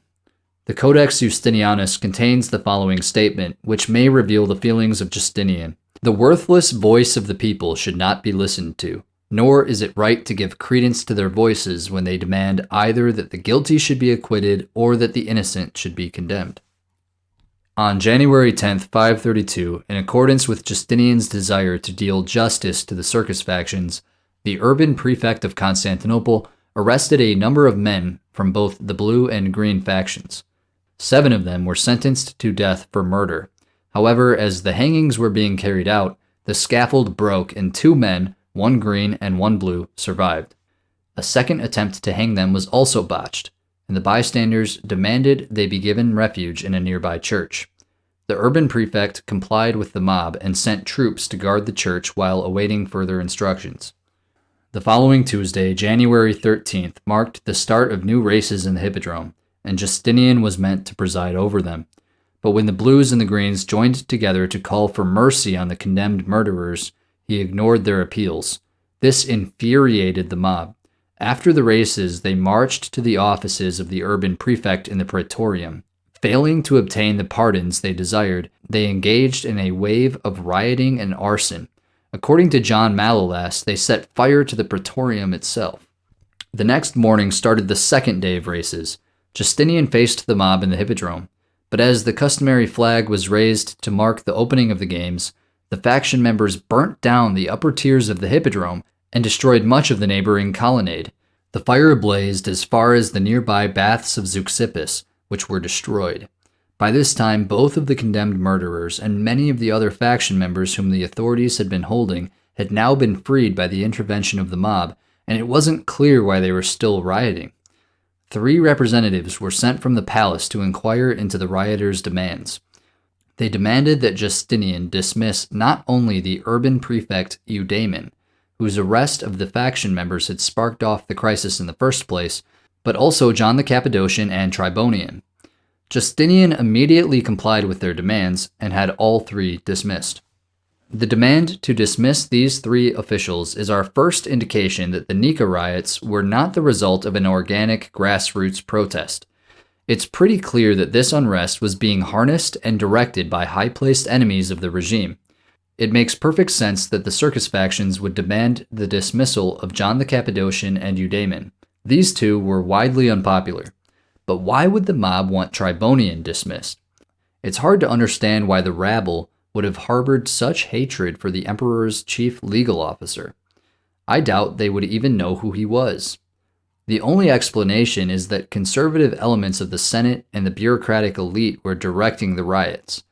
These forces may have regarded the emperor's legal reforms as an act of dangerous and potentially tyrannical innovation. The mob continued to riot. In order to restore order on the streets, or at least to safeguard the palace, Belisarius was ordered to move against the rioters. Heading out of the palace, Belisarius and his men cut down many of the insurgents gathered there. Rather than restoring order, this seems only to have made matters worse. The mob started fires elsewhere and began killing indiscriminately. By the end of the following day, the Chalk Gate, which guarded the entrance to the palace, the Senate House, and the old Hagia Sophia, had all been destroyed. The rioters even marched to a nearby palace where they acclaimed Probus, a nephew of Anastasius, as emperor. Finding that he wasn't home, they burned it down. Whoever was directing this mob was looking to do more than just dismiss some unpopular ministers. They were looking to usurp the emperor himself. On the following morning, the rioters destroyed more government buildings, deliberately targeting the state archives, where taxation and other official records were kept. Among other acts of mindless destruction, they also burned down a series of hospices, hospitals, and charitable institutions. Among these was the Hospice of Samson, where, we are told, all those who lay sick in it perished. The mob was now murdering at random. The riot appeared to be totally out of control. In truth, the chaos was purposeful, encouraged by those who were eager to flush Justinian out of the palace and convince him to abandon the city. As the elevation of Justin had proved, whoever controlled the palace ultimately controlled the throne. On Saturday, the 17th of January, troops arrived from nearby Thrace to establish some order in the capital.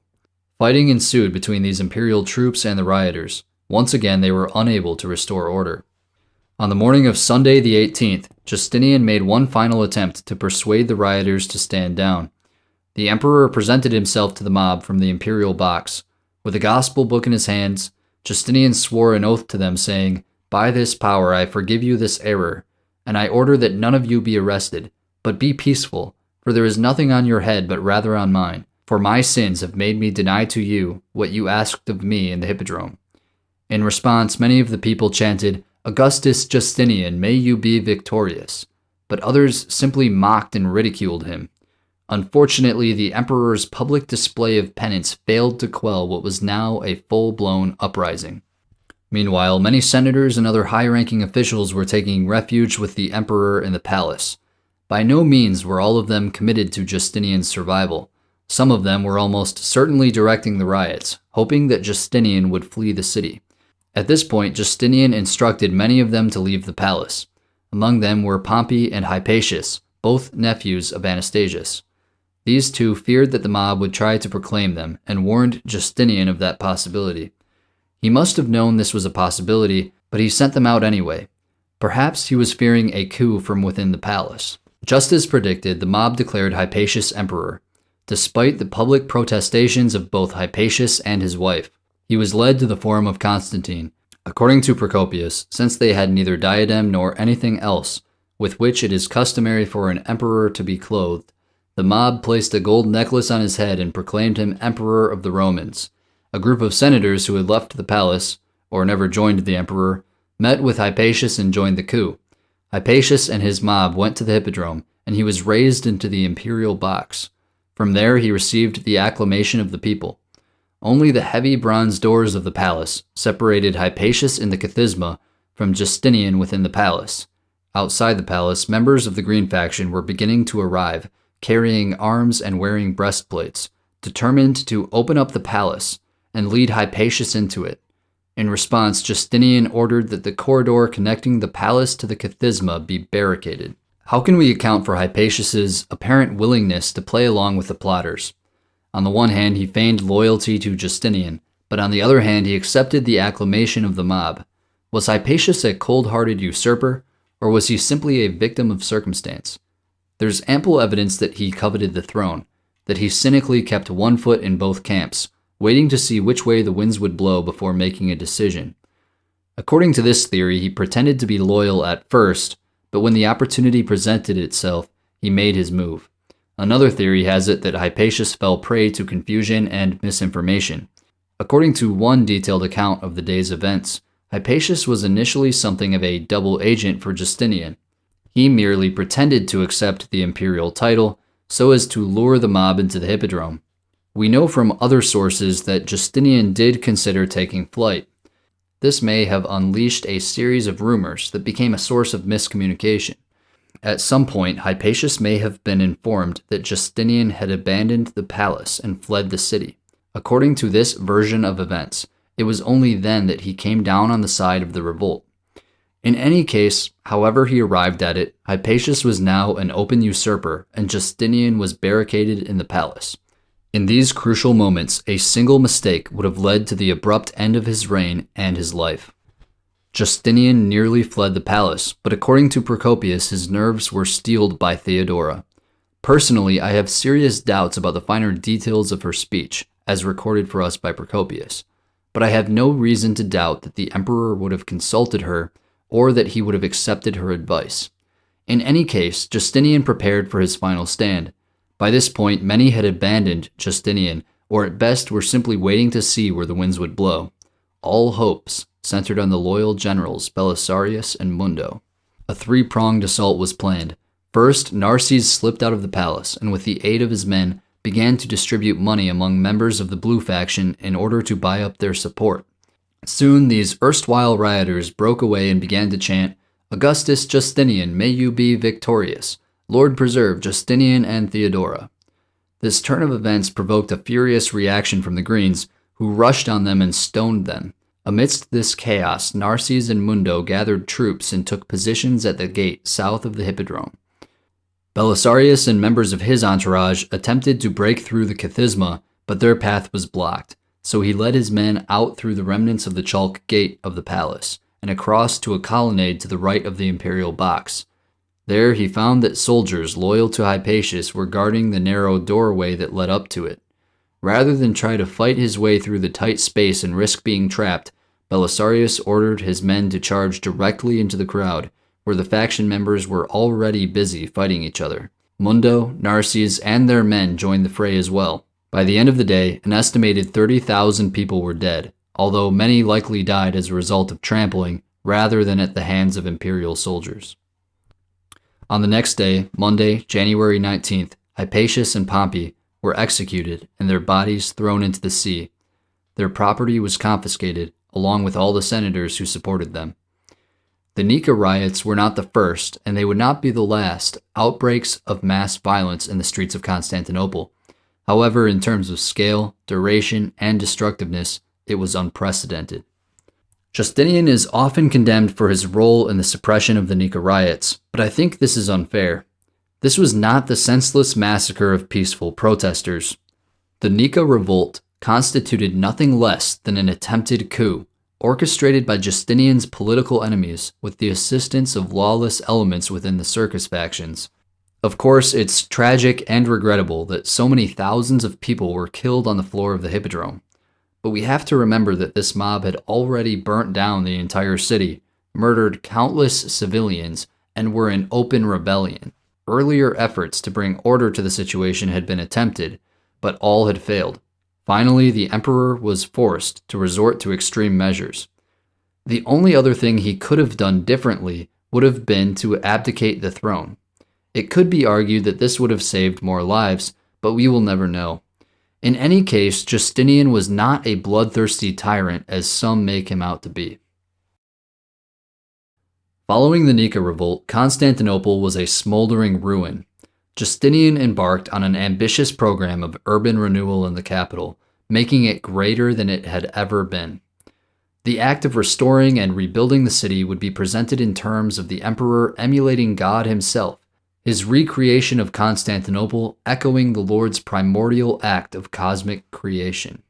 Most famously, Justinian rebuilt the Hagia Sophia. This new church, which still stands today, is notable for its massive dome and is nothing short of an architectural marvel.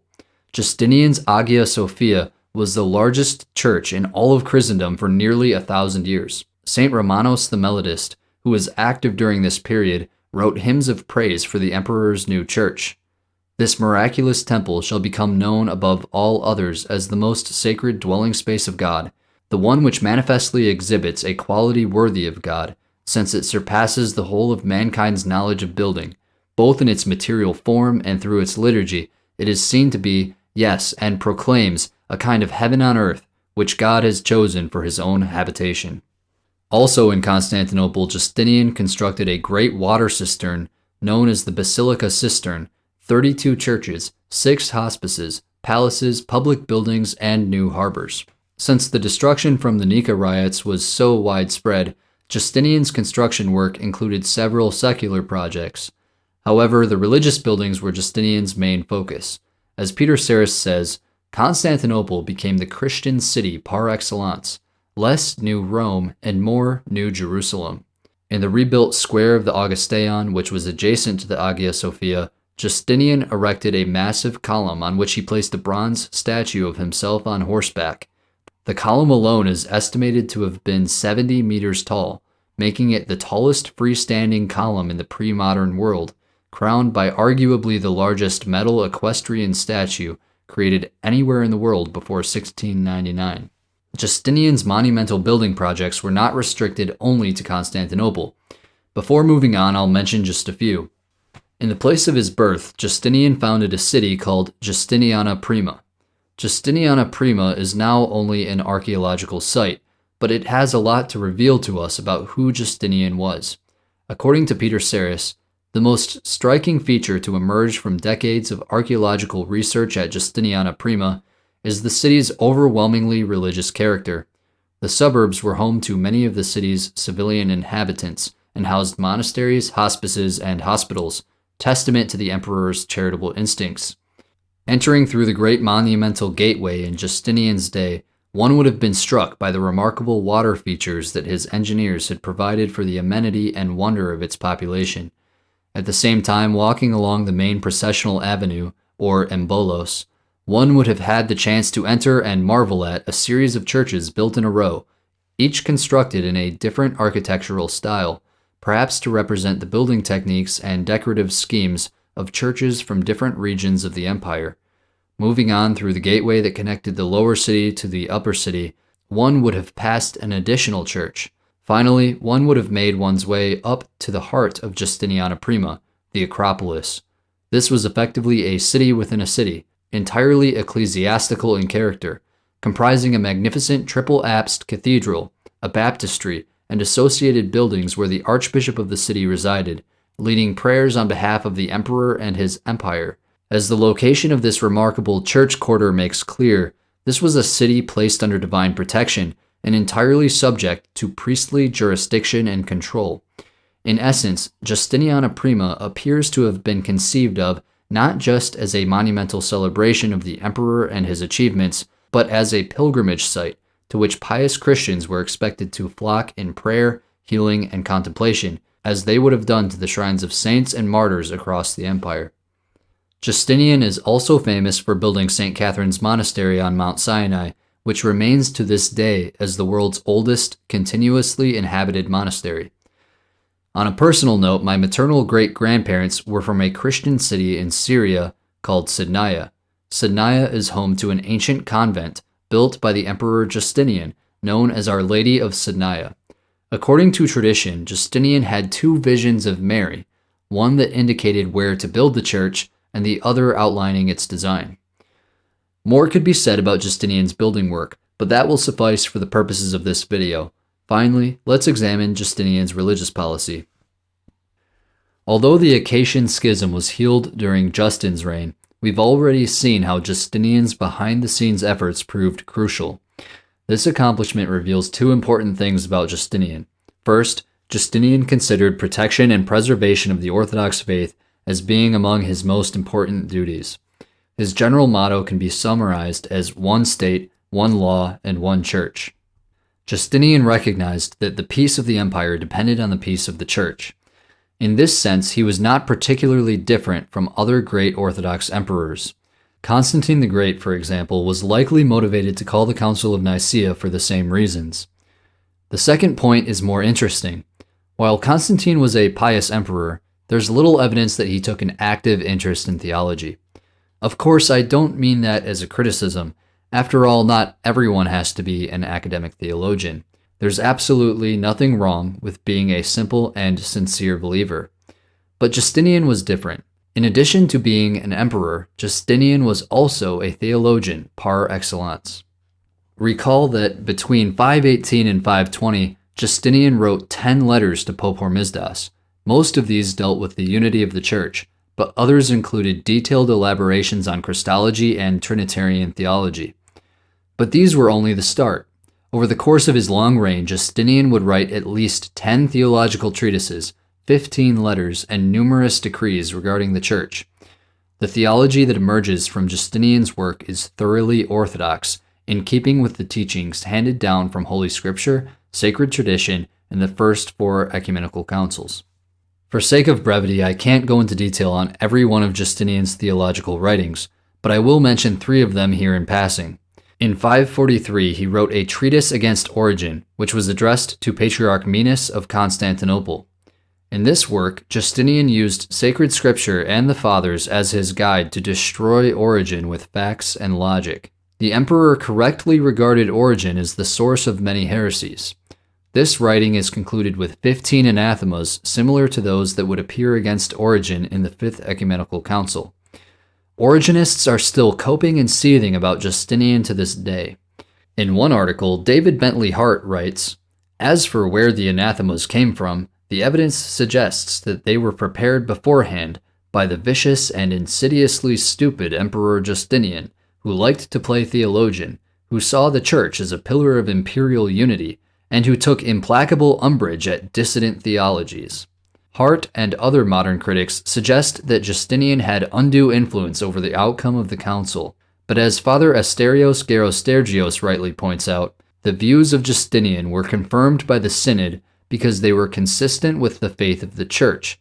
Otherwise, the Church, even if it could not oppose the synod then, would have rejected its decisions at a later date, as it did in other cases prior and after Justinian. Another significant theological work attributed to Justinian is the Only Begotten Son and Word of God. This is a hymn which Justinian composed in about the year 535, and which is still sung at every divine liturgy of the Orthodox Church. This hymn constitutes a brief summary of the Christological teaching of the Orthodox Church.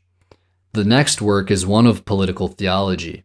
Justinian's ecclesiastical policies were based on the principle of harmony, or symphonia, between church and state. According to this principle, these two derive their authority not from the people, but from above, from the source of all authority, God himself. Having the same source, the church and the state, if correctly exercised, cannot come into conflict with one another. The purpose of both was the same, the salvation of the people and the glory of God. In Novella 6, Justinian explains the Orthodox view of symphonia as follows.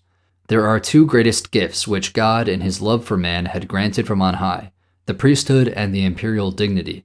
The first serves divine things, while the latter directs and administers human affairs. Both, however, proceed from the same origin and adorn the life of mankind. Hence, nothing should be such a source of care to the emperors as the dignity of the priests, since it is for their imperial welfare that they constantly implore God. For if the priesthood is in every way free from blame, and possesses access to God, and if the emperors administer equitably and judiciously the state entrusted to their care, general harmony will result, and whatever is beneficial will be bestowed upon the human race.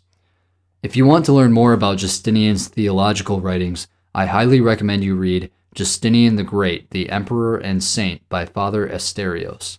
The Acacian Schism ended in 519, and communion was restored between Rome and Constantinople.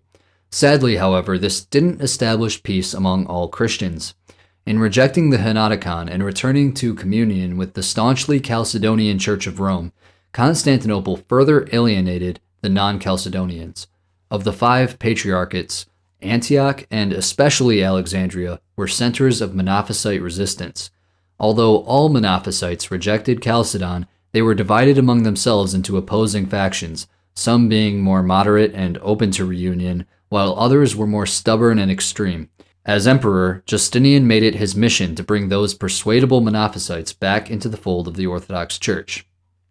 The main criticism of the Council of Chalcedon was that it was allegedly pro-Nestorian. This allegation was based on two arguments. First, because of the term in two natures, and secondly, because the synod had restored two heretical bishops, Theodoret of Cyrus and Ebas of Edessa. In his attempts to find a solution to the schism, Justinian avoided the hasty efforts of his predecessors and exercised his ecclesiastical policy by and large within the limits of his authority and the canonical tradition of the Church. Knowing of the divisions within the Monophysite camp, Justinian focused his efforts on the moderate Monophysites led by Severus of Antioch. The emperor sought a dogmatic formula that could serve as a point of contact with the Orthodox. Around the year 519, before Justinian became emperor, a promising solution was proposed by a group of Scythian monks who maintained that an agreement could be reached on the statement, "One of the Trinity has suffered in the flesh." This so-called Theopaschite formula emphasized both the unity of Christ's person and his two natures. It was hoped that this could form a bridge of unity. From 519 to 521, Justinian lobbied for the Theopaschite formula. Many of the letters he wrote to the Pope during this period were on this subject. Ultimately, these efforts proved fruitless. By 521, Pope Hormisdas had made it clear that his position was one of cautious indifference. Justinian broke off his correspondence with the Pope, but he continued his efforts to get the formula ratified. In 527, shortly after becoming sole emperor, Justinian issued a decree affirming the Theopaschite formula.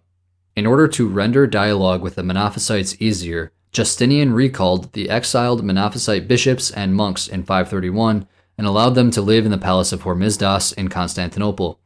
There they formed a strong circle and, encouraged by the tolerance of the emperor, wrote to him concerning their faith. After the suppression of the Nika Revolt in 532, a convention was called in which representatives of the Orthodox and Monophysite positions could hash it out. 6 representatives of the Chalcedonian and non-Chalcedonian churches were present. The discussions seemed cordial and productive, but ultimately the meeting ended without reaching any decisions. On March 15th, Justinian issued another decree advancing the Theopaschite statement of the Scythian monks. At this time, the Pope and the Patriarch of Constantinople accepted the decree as being in accordance with Chalcedonian orthodoxy. However, the emperor faced strong resistance from the monks of the monastery of non-sleepers in Constantinople. These monks were accused of Nestorianism and exiled. With few exceptions, it looked as if the Orthodox were accepting the Theopaschite formula. Nevertheless, the Monophysites of Egypt remained stubborn in their schism. In 535, Timothy III, the Patriarch of Alexandria, died, and was replaced by a moderate Monophysite named Theodosius I. Justinian hoped he could be persuaded to accept Chalcedon, but he refused and was exiled in 536. In June of 535, Epiphanius, the Patriarch of Constantinople, died. Justinian appointed Anthimus I, a man whom the Monophysites could trust. This decision backfired when Anthimus became too friendly with Severus, who was in Constantinople at this time. Meanwhile, Pope Agapetus was visiting Constantinople on a diplomatic mission. As a representative of Ostrogothic King Theodahad, he was sent on a mission to dissuade Justinian from invading Italy. The Pope had already been informed about the Monophysite leanings of Anthimus. However, he didn't proceed to condemn him on the basis of heresy, as doing so would require calling a major synod including the other patriarchs. Instead, he chose to depose Anthimus on canonical grounds. His transfer from Trebizond to Constantinople had been uncanonical. Knowing what the real accusation was and its weight, Anthimus resigned from the throne. The emperor was disappointed that the patriarch hadn't furthered dialogue between the Orthodox and the Monophysites, but he wasn't going to defend a bishop accused of heresy, so he accepted the resignation. It was decided that Anthimus could return to his former see of Trebizond if he made a written statement professing his faith in Chalcedon. He promised to provide such a statement, but ultimately failed to do so. At Justinian's suggestion, a new Orthodox patriarch was elected for Constantinople. This new patriarch, Minas, was ordained by Pope Agapetus shortly before his death in 536. Patriarch Minas convoked a synod to demand the promised written statement of faith from Anthimus. However, Anthimus went into hiding and failed to show up. He was defrocked and anathematized in absentia. The synod, with representatives from all 5 patriarchs, then moved to reaffirm their condemnation of monophysitism. Severus and his followers were condemned. Justinian had tried so hard to reconcile the moderate Monophysites. None of his efforts bore any fruit, and now they were being condemned by the council. Disappointed in his failure to bring about unity, Justinian nevertheless accepted the verdict of the council. In a decree issued on August 6, 536, Justinian condemned Monophysitism, along with Severus and his followers. They were deposed, exiled, and their writings were suppressed. Thus, Justinian's first attempts at persuading the Monophysites using the Theopaschite formula ended in failure. For the rest of his reign, Justinian never ceased to try to win over the Monophysites. His strategy evolved, but his goal remained constant. At this time, Justinian's attention was focused on a long-standing controversy in Palestine concerning the teachings of Origen. There was a monastery there called the New Lavra, which became a center of Origenist theology. These monks accepted and spread Origen's heresies concerning the pre-existence of the soul, reincarnation, and universalism. Patriarch Peter of Jerusalem was Orthodox, but he refused to publicly condemn the Origenists. Meanwhile, Patriarch Ephraim of Antioch called a local synod and condemned them. In response, the Origenists of Palestine demanded that Ephraim's name be deleted from the diptychs of the church in Jerusalem. These events seemed to be leading to a schism. Following the advice of Patriarch Menas and the papal representatives in Constantinople, Justinian published his aforementioned decree against the Origenists in 543. Each of the 5 patriarchs called local synods to ratify it. It was duly signed by each patriarch and their respective synods. Those few who failed to endorse the decree were excommunicated. This was the final blow in the Origenist controversy. Closely connected with the Origenist movement in Palestine is the controversy over the 3 chapters. These chapters for many years jarred Christendom. What were the 3 chapters, and why were they so controversial? It's very complex, but I'll do my best to explain it here. The Origenists loved Origen and hated Theodore of Mopsuestia. Theodore of Mopsuestia was a bishop who had died a century prior. He was a heretic who espoused the Nestorian heresy, but he was also a strong opponent of Origenism. The anti-Origenists hated Origen, but some admired Theodore of Mopsuestia, not because he was Orthodox per se, but because his writings were strongly against the heresies of Origen. This anti-Origenist position was probably well-intentioned, but it was reactionary. In their zeal to find ammunition against Origen, some were beginning to accept Theodore of Mopsuestia. Orthodox theologians at the time, like St. Sabas, correctly rejected both extremes, being of the opinion that neither Origen nor Theodore were orthodox. Theodore Ascidas, who was an Origenist, wanted to condemn Theodore of Mopsuestia. Justinian was open to this suggestion, seeing an opportunity to unite the church. The emperor hoped that if he could condemn Theodore of Mopsuestia, it would satisfy stubborn elements among the Origenists and the Monophysites. The Monophysites also despised Theodore of Mopsuestia. Recall that one of their hang-ups with Chalcedon had been that it supposedly favored Theodore and his Nestorian disciples, Theodoret of Cyrus and Ebas of Edessa. The truth is, the Fourth Ecumenical Council didn't concern itself with the writings of Theodore of Mopsuestia. The synod was primarily concerned with the condemnation of Monophysitism. Yes, the council restored Theodoret of Cyrus and Ebas of Edessa, but this wasn't an endorsement of Nestorianism. Those persons first had to condemn Nestorius, and only then were they restored to communion by the synod. Therefore, the Fourth Ecumenical Council in no way endorsed Nestorianism, as its critics claimed. Nevertheless, on account of their earlier heretical writings, the Monophysites regarded Theodoret and Ebas as crypto-Nestorians, and thereby Chalcedon was regarded with suspicion. In order to remove these objections against the Council of Chalcedon, and to satisfy the Origenists, Justinian published a decree condemning the 3 chapters in 545. The 3 chapters refer to 1. The person and work of Theodore of Mopsuestia, 2. The heretical works of Theodoret of Cyrus against St. Cyril and the Third Ecumenical Council, and 3. The letter of Ebas of Edessa to Maris, the Persian. This decree was sent to all 5 patriarchs and caused great controversy. Instead of calling an ecumenical council, Justinian hoped to end the issue through decree. It was hoped that this would be as successful and well received as his decree against the Origenists had been. Unfortunately, it wouldn't be that easy. The imperial decree wasn't totally arbitrary.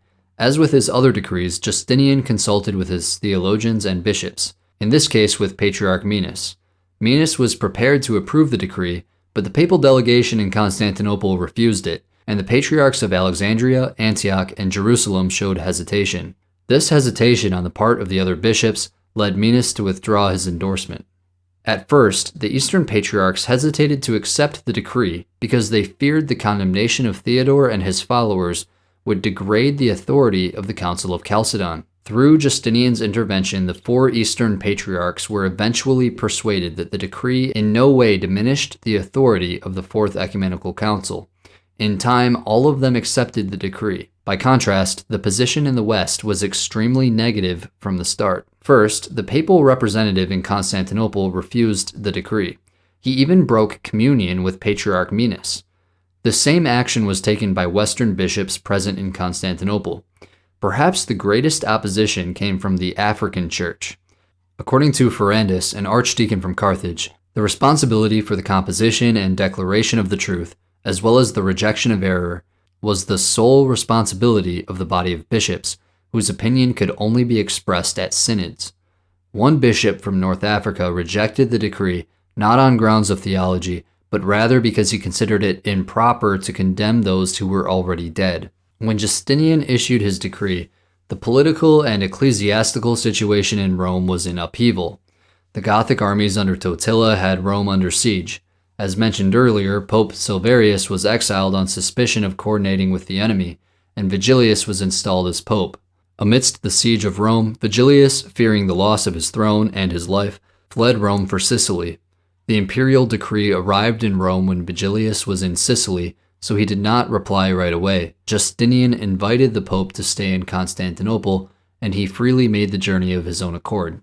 When Vigilius first learned of the decree, he initially sided with his representatives in Constantinople and rejected it, agreeing to break communion with Patriarch Minas for 4 months.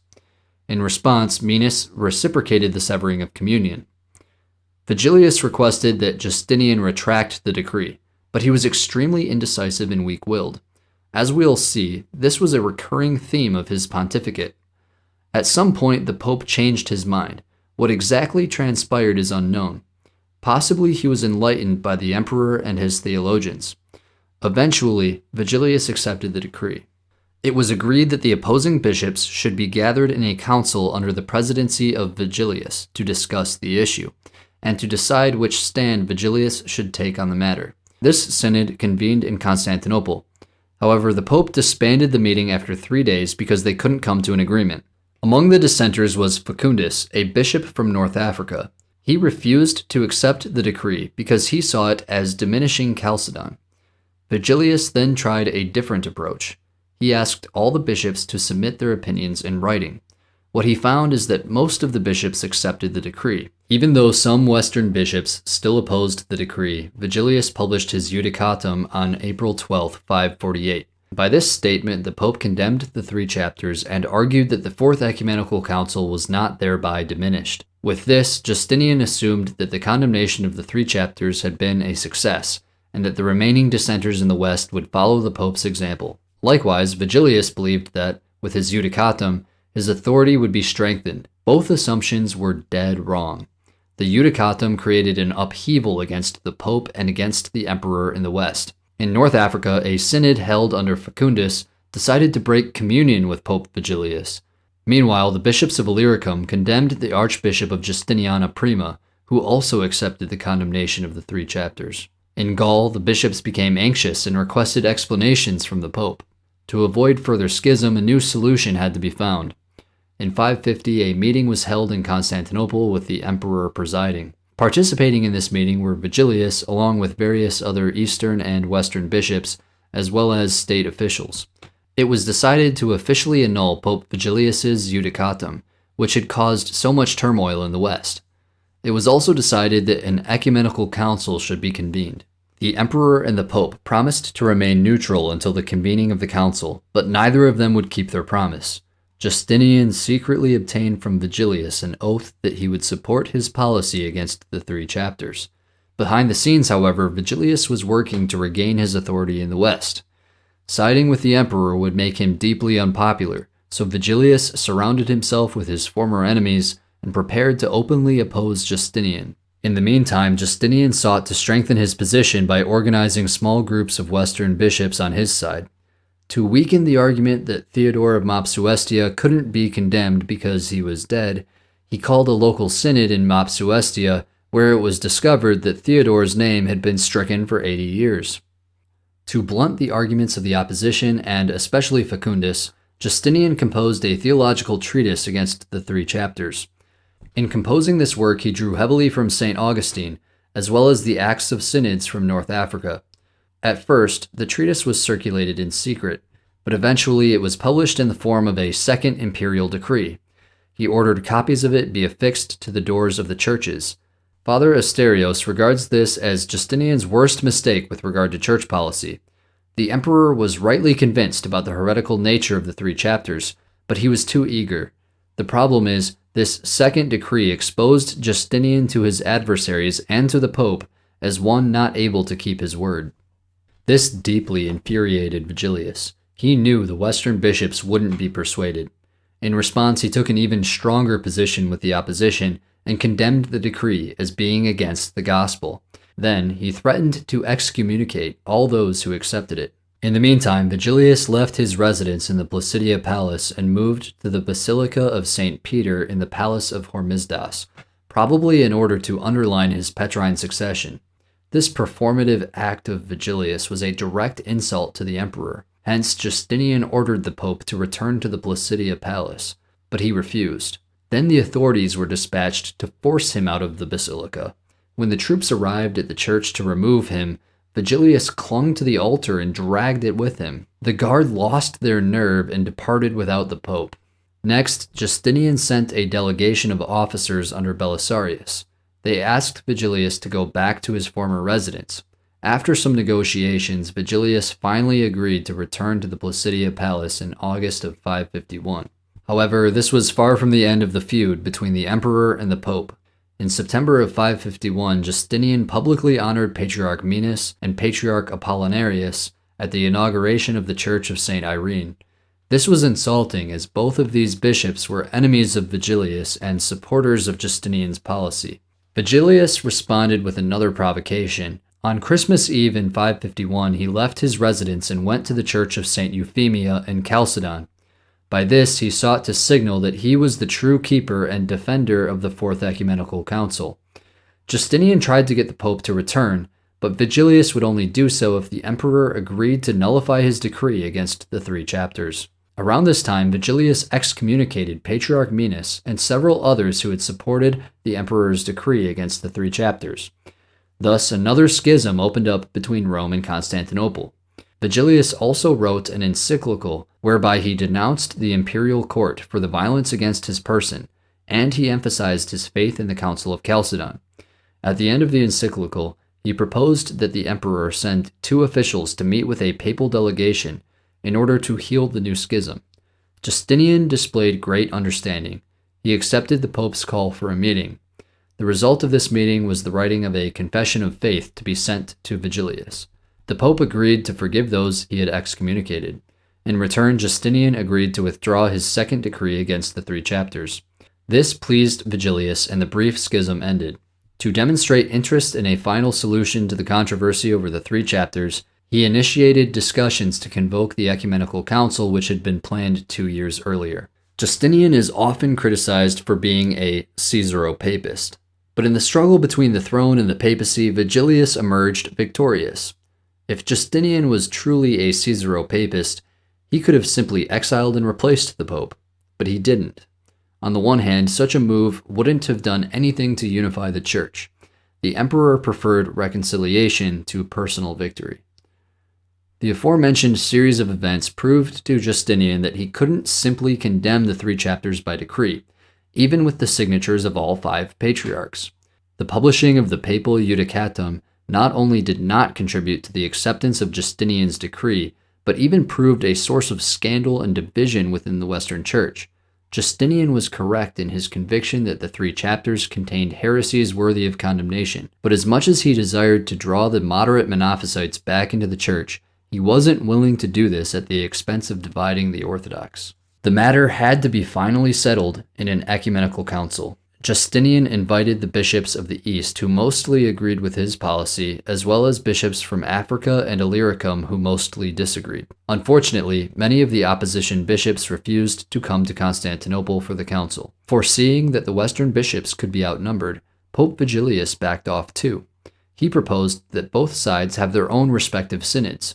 Justinian recognized that this plan could never solve the controversy, so the emperor refused. Justinian counter-proposed to Vigilius that he would invite to Constantinople all the Western bishops that the Pope wished to have in attendance. Vigilius declined, likely realizing that those bishops were unwilling to participate. After some more back and forth, it became clear that the Pope simply didn't want an ecumenical council. Justinian went ahead with it anyway. He asked the opposition to put their opinions in writing and convoked the council. Vigilius was ostensibly delayed due to illness and the arrival of Easter. He sent his representative, who requested that they delay the start of the council until the Pope could arrive. This proposal was not accepted, as it was assumed he didn't want to participate. The work of the synod began on May 5, 553, in the Hagia Sophia without the Pope. 153 bishops participated, primarily from the eastern part of the empire. It's very revealing that Justinian did not personally preside over the Fifth Ecumenical Council. He occasionally sent messages, but the envoys had to ask permission to enter and were required to leave as soon as they delivered their message. It seems that Justinian genuinely desired not to have an undue influence over the decisions of the council. Because the council ultimately confirmed Justinian's theology, many modern historians have criticized the emperor, suggesting that he indirectly controlled or decided the outcome, either from afar or by virtue of his earlier campaign against the 3 chapters. As Father Asterios points out, Justinian saw ecumenical councils as the highest legislative body of the Church. The emperor was merely submitting his opinions to be judged by the bishops. If it was rejected, he would have abandoned his policy. But his views were confirmed, and if the bishops were merely confirming the views of the emperor, irrespective of the truth, as heretical councils had done before and after Justinian, the Church would have corrected herself eventually. On the contrary, the Fifth Council has been received by the Church as orthodox.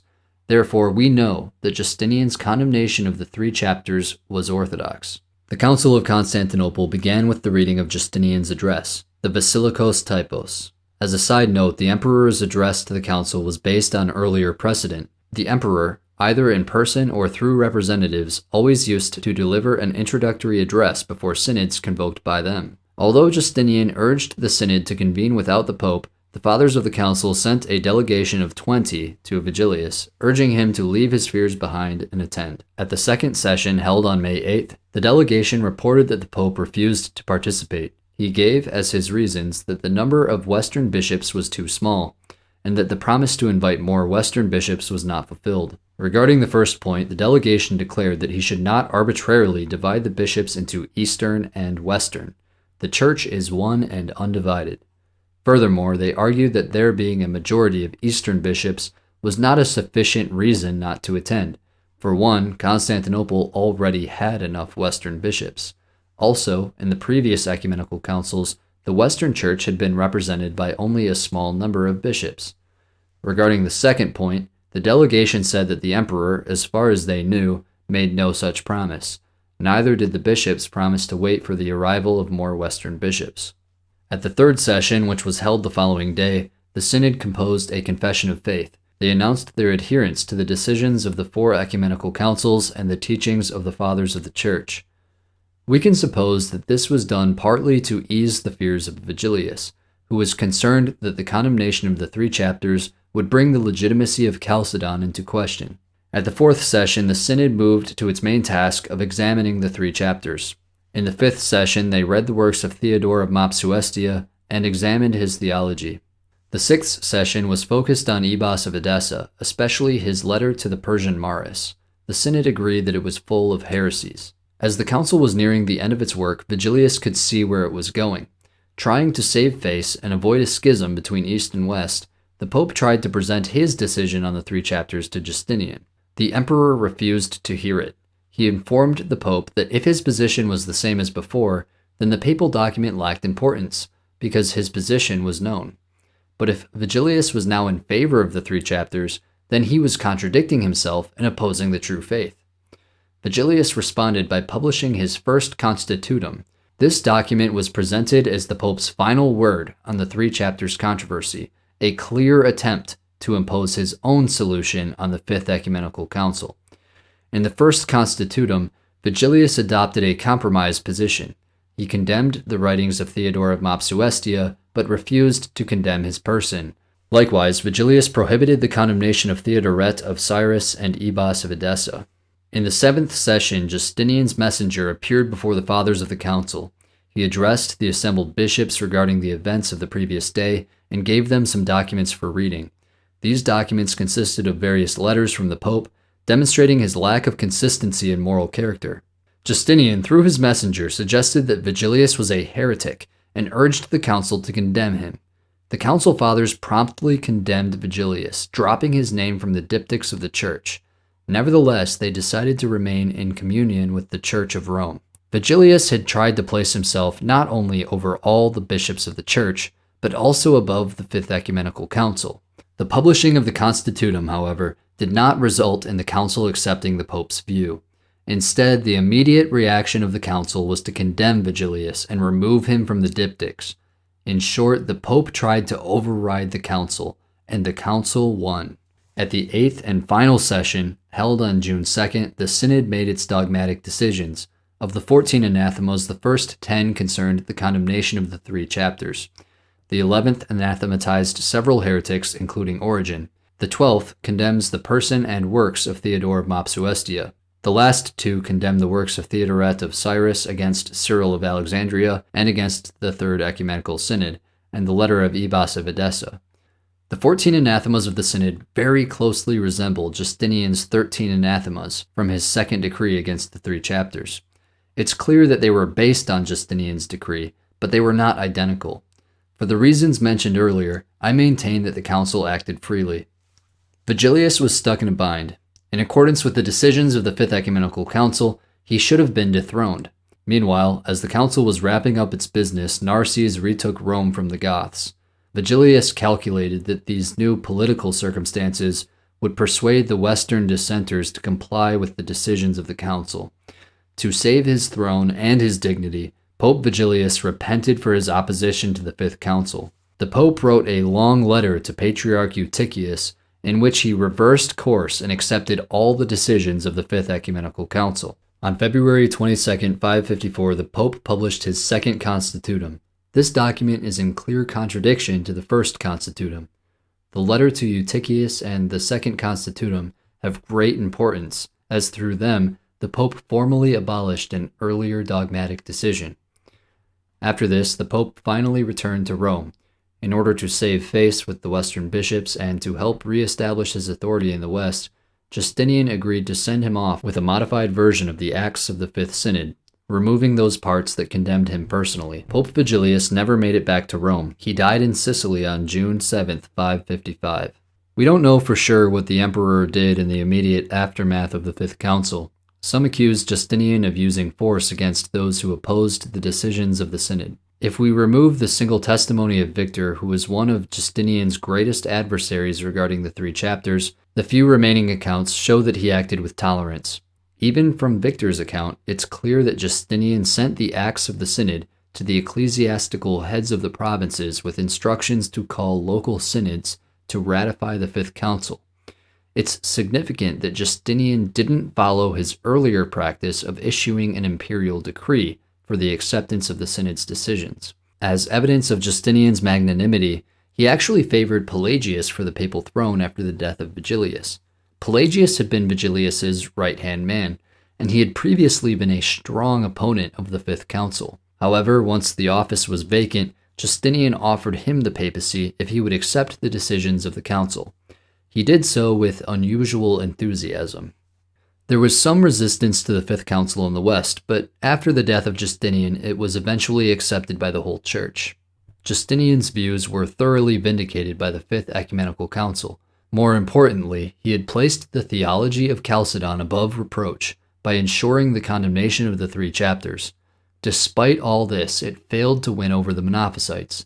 These efforts did nothing to persuade them to return to the Orthodox Church. The stubborn persistence of the Monophysites forced Justinian into further theological labors, whereby he attempted to bring them back to the Church. These efforts made some in the Orthodox camp suspicious of Justinian's faith. To many, it seemed futile and potentially dangerous. Now we come to one of the most persistent lies about Justinian. Critics of the emperor claim that just before he died, he espoused a serious Christological heresy known as aphthartodocetism. This was an extreme form of Monophysitism which taught that Christ's body was, in some sense, divinized prior to the resurrection. Therefore, the body of Christ was free from natural qualities like hunger, thirst, fatigue, and stress. While all the Monophysites believed in one nature, not all were aphthartodocetes. Where does this accusation come from? The only contemporary historian who speaks of this is Evagrius Scholasticus. According to him, Justinian adopted this heresy in 564 and wrote a decree for the purpose of imposing it on the church. Justinian's decree was nearly issued, but his plans were interrupted by his death 1 year later. Conveniently, the decree is not preserved, and we only hear about it from Evagrius. How is it possible that Justinian would issue a decree supporting the teachings of the most extreme Monophysites? As we've seen, Justinian was totally, unwaveringly orthodox. If he actually did issue such a decree, this would stand in stark contrast to the theology he championed his entire life. Furthermore, whenever Justinian entered into dialogue with the heretics, it was always with the moderate faction of Monophysites. What strategic benefit would he have in totally outflanking them from the other side? Also, it's strange that we only have one contemporary source about the alleged decree. Without knowing anything else, this claim is deeply suspicious on its face. It just smells like fake news. So, did Justinian really issue or plan to issue a heretical decree in favor of aphthartodocetism? Unfortunately, the majority of secular historians accept this accusation as true. As evidence, they point to the fact that, near the end of his life, Justinian deposed Eutychius, the Patriarch of Constantinople. This is true. Evagrius also claims that the emperor threatened Anastasius, the Patriarch of Antioch, and would have had him exiled and deposed too, but Anastasius was saved by Justinian's death. This second claim is disputed. In any case, we have no idea why Eutychius was deposed, or why Anastasius was allegedly threatened. This is the million-dollar question. Following Evagrius, modern historians assume that these bishops were deposed or threatened for refusing to endorse the emperor's heresy. But this cannot be true for the following reasons. 1. Victor of Tunana was a North African bishop and an enemy of Justinian's. Nevertheless, he makes no mention of the emperor's alleged aphthartodocetism. Victor mentions the deposition of Eutychius in his chronicle, but he doesn't provide any reason for it.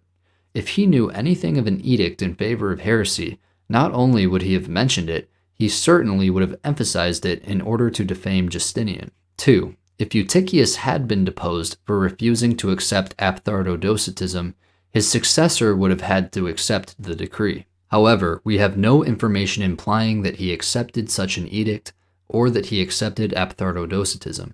To the contrary, Pope St. Gregory the Great was then the papal representative in Constantinople, and he praised the new patriarch for his holiness and his Orthodox faith. The new patriarch was John Scholasticus, who is now a canonized saint. 3. The same Pope St. Gregory praises Justinian for his orthodoxy and makes no mention of any heretical edict. Interestingly, he says Eutychius was an Origenist. A couple of historians have concluded, contra Evagrius, that this was the real reason Justinian deposed the patriarch. Personally, I'm skeptical of that explanation because Eutychius is a canonized saint of the church. However, it's possible that he was an Origenist in 564 and repented of it later. 4. In 577, John Scholasticus died, and Patriarch Eutychius returned to the throne of Constantinople. Once back, he didn't mention the reason for his dethronement. This was over a decade after the death of Justinian, so presumably he could have spoken against the late emperor without much fear of retribution if he wanted to. 5. A contemporary Syrian historian and bishop, John of Ephesus, makes no mention of what transpired in Antioch concerning the alleged threats against Anastasius. He knows only of the dethronement of Anastasius by Justinian's successor, Justin II. For all of these reasons, Father Asterios concludes that Justinian never issued or planned to issue an edict imposing the heresy of Aphthardodocetism. It would have been totally antithetical to his prior theological work, and there's zero evidence beyond the lone slander of Evagrius. With regard to the deposition of Eutychius, this was almost certainly for other reasons. With regard to the alleged threats against Anastasius, I strongly doubt that any such threats were issued. If they were, again, it was for other reasons. The lies of Evagrius are so flimsy that even some secular scholars are beginning to dismiss them. Although he reports the usual narrative as if it happened, I give a lot of credit to Peter Sarris, who notes the following. Some would later claim that Patriarch Eutychius had been removed from office because of his steadfast refusal to tolerate Justinian's toying with Aphthartist doctrine. But as one scholar has recently argued, we have no contemporary evidence to substantiate that claim. Sarris then goes on to suggest an intriguing explanation for why Eutychius may have been deposed. Justinian was over 80 years old and he had no children. It's reasonable to assume that, by this point, he wasn't fully in command of the reins of government as he had been in his youth. The men sent to arrest Eutychius were led by a scheming courtier, and the newly appointed patriarch was a close ally of Justin's. It's certainly possible that Justin II engineered an ecclesiastical coup to consolidate support for his claim to the throne. In other words, Eutychius may have been deposed for political reasons having nothing to do with theology. At the end of the day, we may never know exactly why Eutychius was deposed, but we can confidently say that Justinian never issued or planned to issue a heretical decree. But how can we explain the slanderous testimony of Evagrius? How could this false rumor arise about the pious Emperor Justinian? Father Asterios points out that Justinian was obsessively focused on bringing the Monophysites back into the fold of orthodoxy. This was a noble goal, if done the right way, but it's likely that many of his Orthodox subjects saw it as a fool's errand. Despite all his efforts, the heretics remained stubborn. This dissatisfaction among the Orthodox, coupled with opposition in the Western Church, apparently led some to oppose every new step in the emperor's dialogue with the Monophysites. Some might have suspected that Justinian would sell out the church, forging some kind of false union. These fears may have prompted the rumor that he was preparing a heretical decree. Father Asterios believes that these false accusations were accepted and passed down by Evagrius, our sole source on the slander. This explanation makes sense to me. Justinian was, above all and always, an Orthodox Christian emperor. It seems impossible that he would issue a heretical decree. To the end of his life, he worked diligently to bring the Monophysites to the true faith. Unfortunately, these efforts led to him being falsely accused as a heretic by his enemies. Before moving on, I also want to address the faith of Empress Theodora. Like her husband, she was deeply religious. However, there's a persistent rumor that she was a Monophysite. This idea seems to have originated during her lifetime. As far as I can tell, it's based solely on the fact that the empress was less harsh with these heretics than her husband was. But that isn't proof of anything. As we've seen in the early part of his reign, Justinian was relatively tolerant toward the Monophysites too. His goal was to encourage a genuine dialogue with the ultimate aim of healing the schism. During this period, Theodora was quite charitable, even offering to house dissident bishops at her own expense. When these initial efforts at union proved fruitless, Justinian took a significantly more aggressive tone toward the anti-Chalcedonians. Nevertheless, even after 536, Theodora maintained contacts with leading figures among the Monophysites. This has led many to conclude that the empress was theologically at odds with her husband. So, was Theodora a Monophysite? I don't think so. There are at least 3 good reasons to doubt this narrative. First, according to Father Asterios, Theodora always publicly saluted the Blues, who were Orthodox, and not the Greens, who favored the Monophysitic doctrines. Secondly, given how deeply Orthodox Justinian was, and that he essentially could have married any woman he pleased, it's almost inconceivable to imagine that he would choose to marry a heretic. Third, she is regarded as a saint by the Orthodox Church. The most plausible explanation for her extraordinary kindness is the following. We can't know for certain, but it's highly probable that she was a Monophysite prior to meeting Justinian and embracing Chalcedonian orthodoxy. As a result, Theodora had a softer touch toward these her wayward subjects. As empress, Theodora played the good cop to Justinian's bad cop. She held the carrot, he held the stick. This strategy may have allowed the imperial couple to maintain points of contact and support across the theological divide. Alas, it seems that many Monophysites misinterpreted her friendly attitude as evidence that she agreed with them. Before wrapping up this video, I would be remiss if I didn't say a few words about Procopius. Procopius was a prominent historian who wrote during the reign of Justinian. He was present with Belisarius on his military campaigns, making him an invaluable source for this period. Most of his published works have an overall positive tone toward the emperor. However, centuries after his death, an unpublished work of Procopius was unearthed, known as the Secret History. The Secret History purports to reveal the dark side of Justinian, and it's nothing but a worthless tabloid. To this day, the most outrageous slanders against Justinian and Theodora find their roots in Procopius. Among other things, it's claimed that Justinian was a literal demon whose head would detach and float around the palace in the late hours of the night. I won't address all of his lies, but suffice it to say that Procopius shouldn't be trusted. The more interesting question is the following. Why did Procopius hate Justinian so much? Procopius came from the city of Caesarea in Palestine, a significant Mediterranean port town. He may have been trained as a lawyer prior to entering government service. He was evidently highly educated, so he likely came from the city's prosperous landowning elite.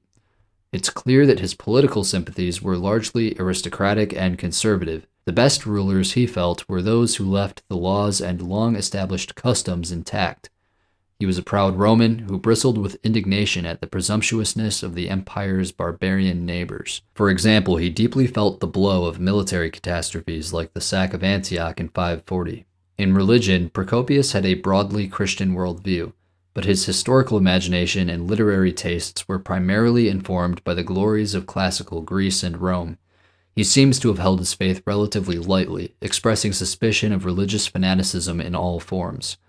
When Justinian unleashed a wave of persecution against the Samaritans, Procopius criticized both the emperor for persecuting them and the Samaritans for clinging to their mindless dogma.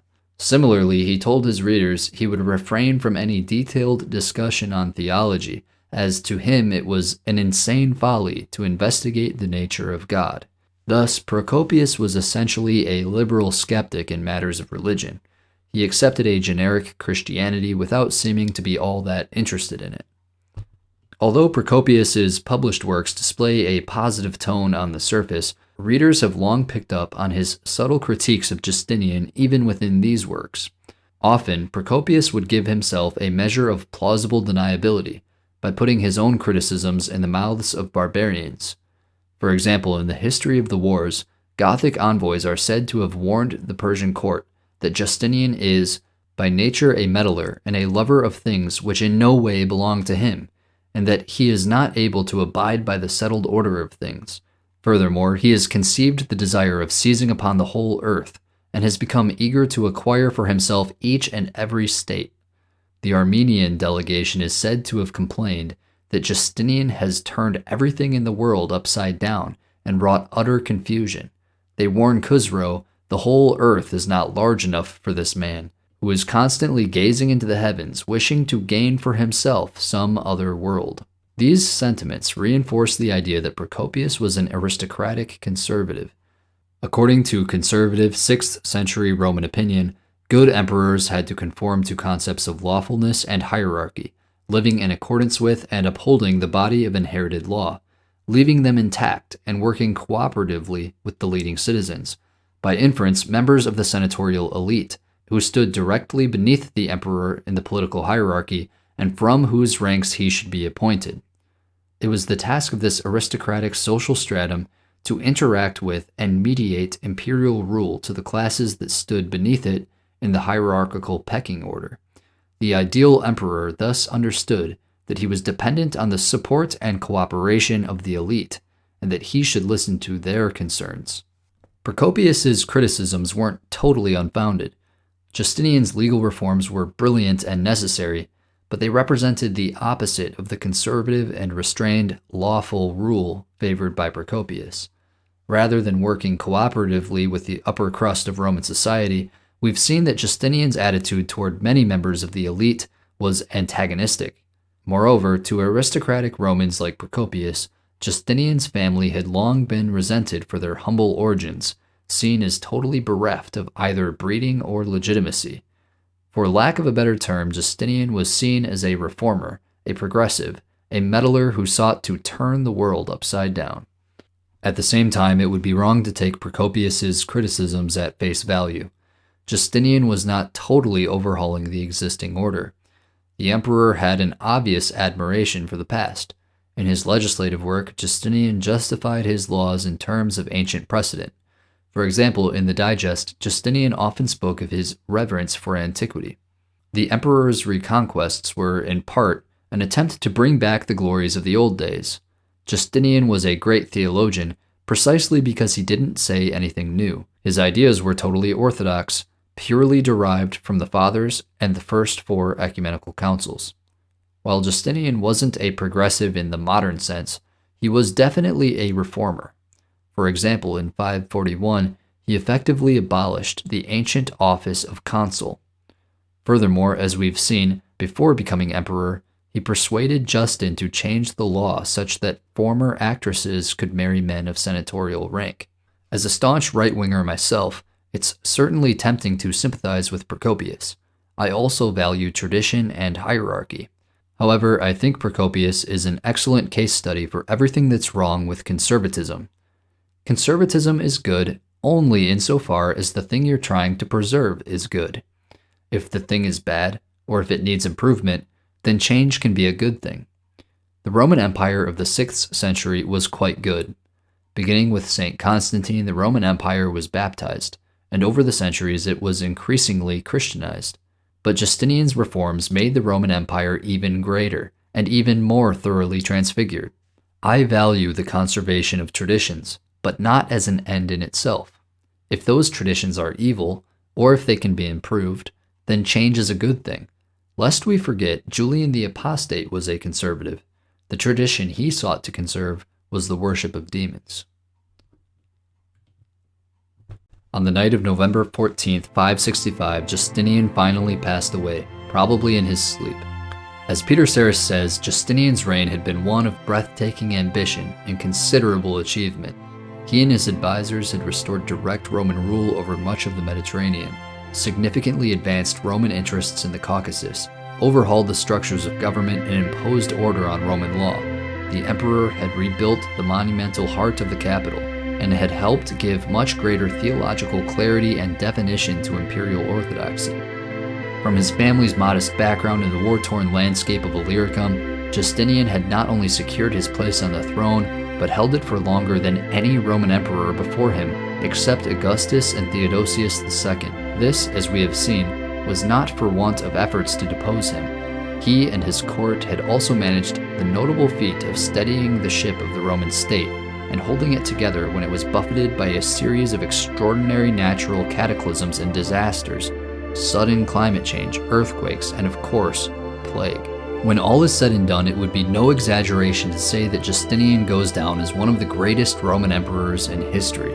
I don't care what the critics say. As far as I'm concerned, Justinian was one of the best. One would expect this verdict to be universally shared by subsequent writers and historians. For the most part, this was the case in both the East and the West for 1,000 years. As a result of the medieval revival of Roman law, interest in Justinian also increased. In the 14th century, Dante saw fit to place Justinian in the second sphere of paradise. Sadly, Justinian's legacy has suffered from the monstrous lies of Procopius's secret history. Many modern critics blame Justinian for the subsequent contraction of the Roman Empire. However, as we've seen, the reversal of Roman fortunes was primarily the consequence of plague and other factors beyond Justinian's control.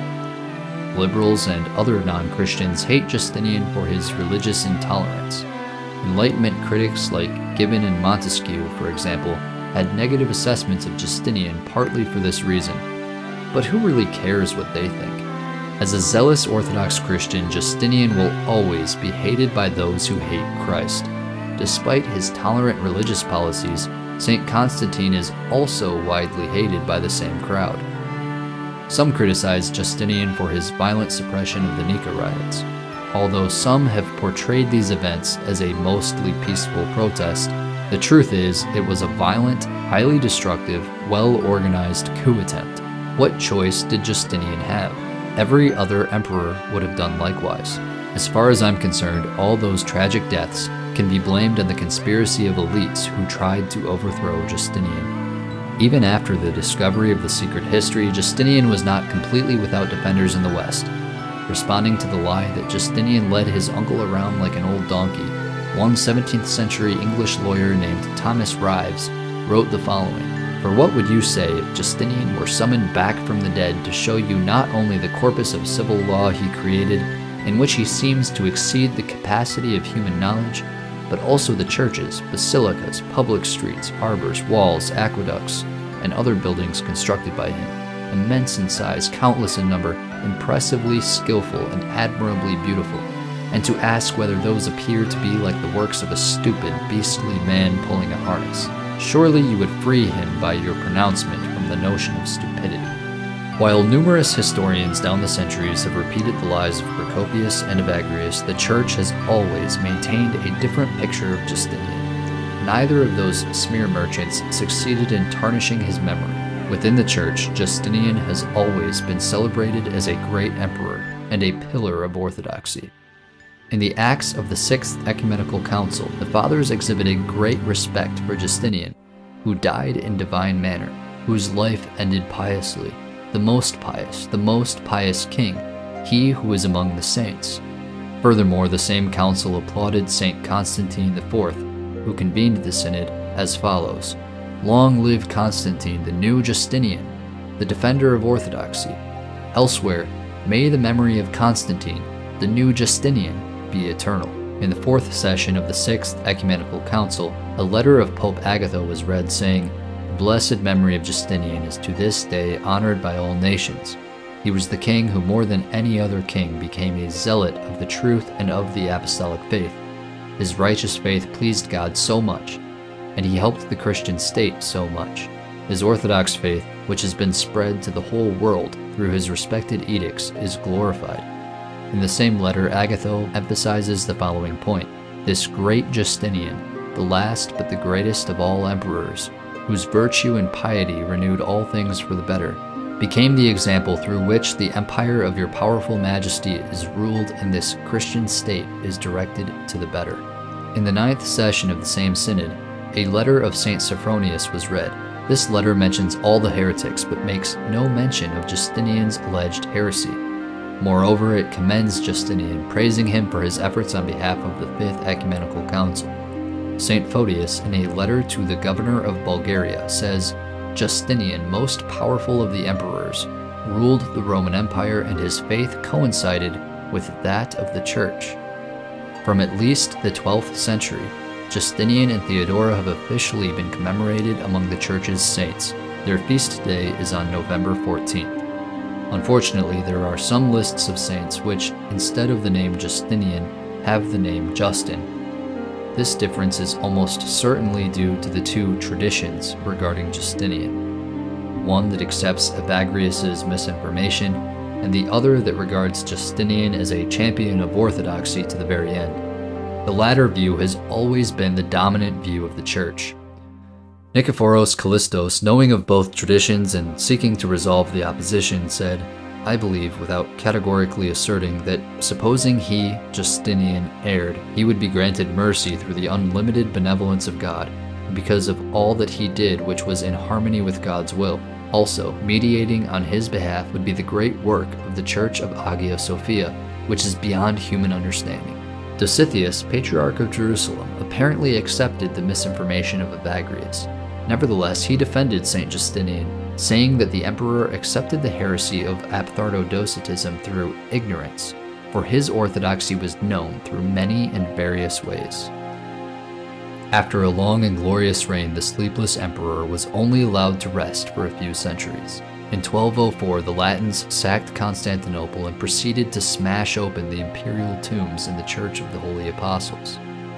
One contemporary historian relates the following. Finding that the corpse of Emperor Justinian had not decomposed through long centuries, they looked upon the spectacle as a miracle, but this in no way prevented them from laying their hands on the tomb's valuables. Saint Justinian, pray for us. That concludes my video about Saint Justinian the Great. If you've made it this far, you're a real trooper. Thanks so much for watching. These videos take dozens of hours to research, edit, and produce, so if you enjoyed it, let me know by subscribing and hitting that like button. Also, please share this video with anyone you know who might be interested in this content. With that, I'll see you guys next time.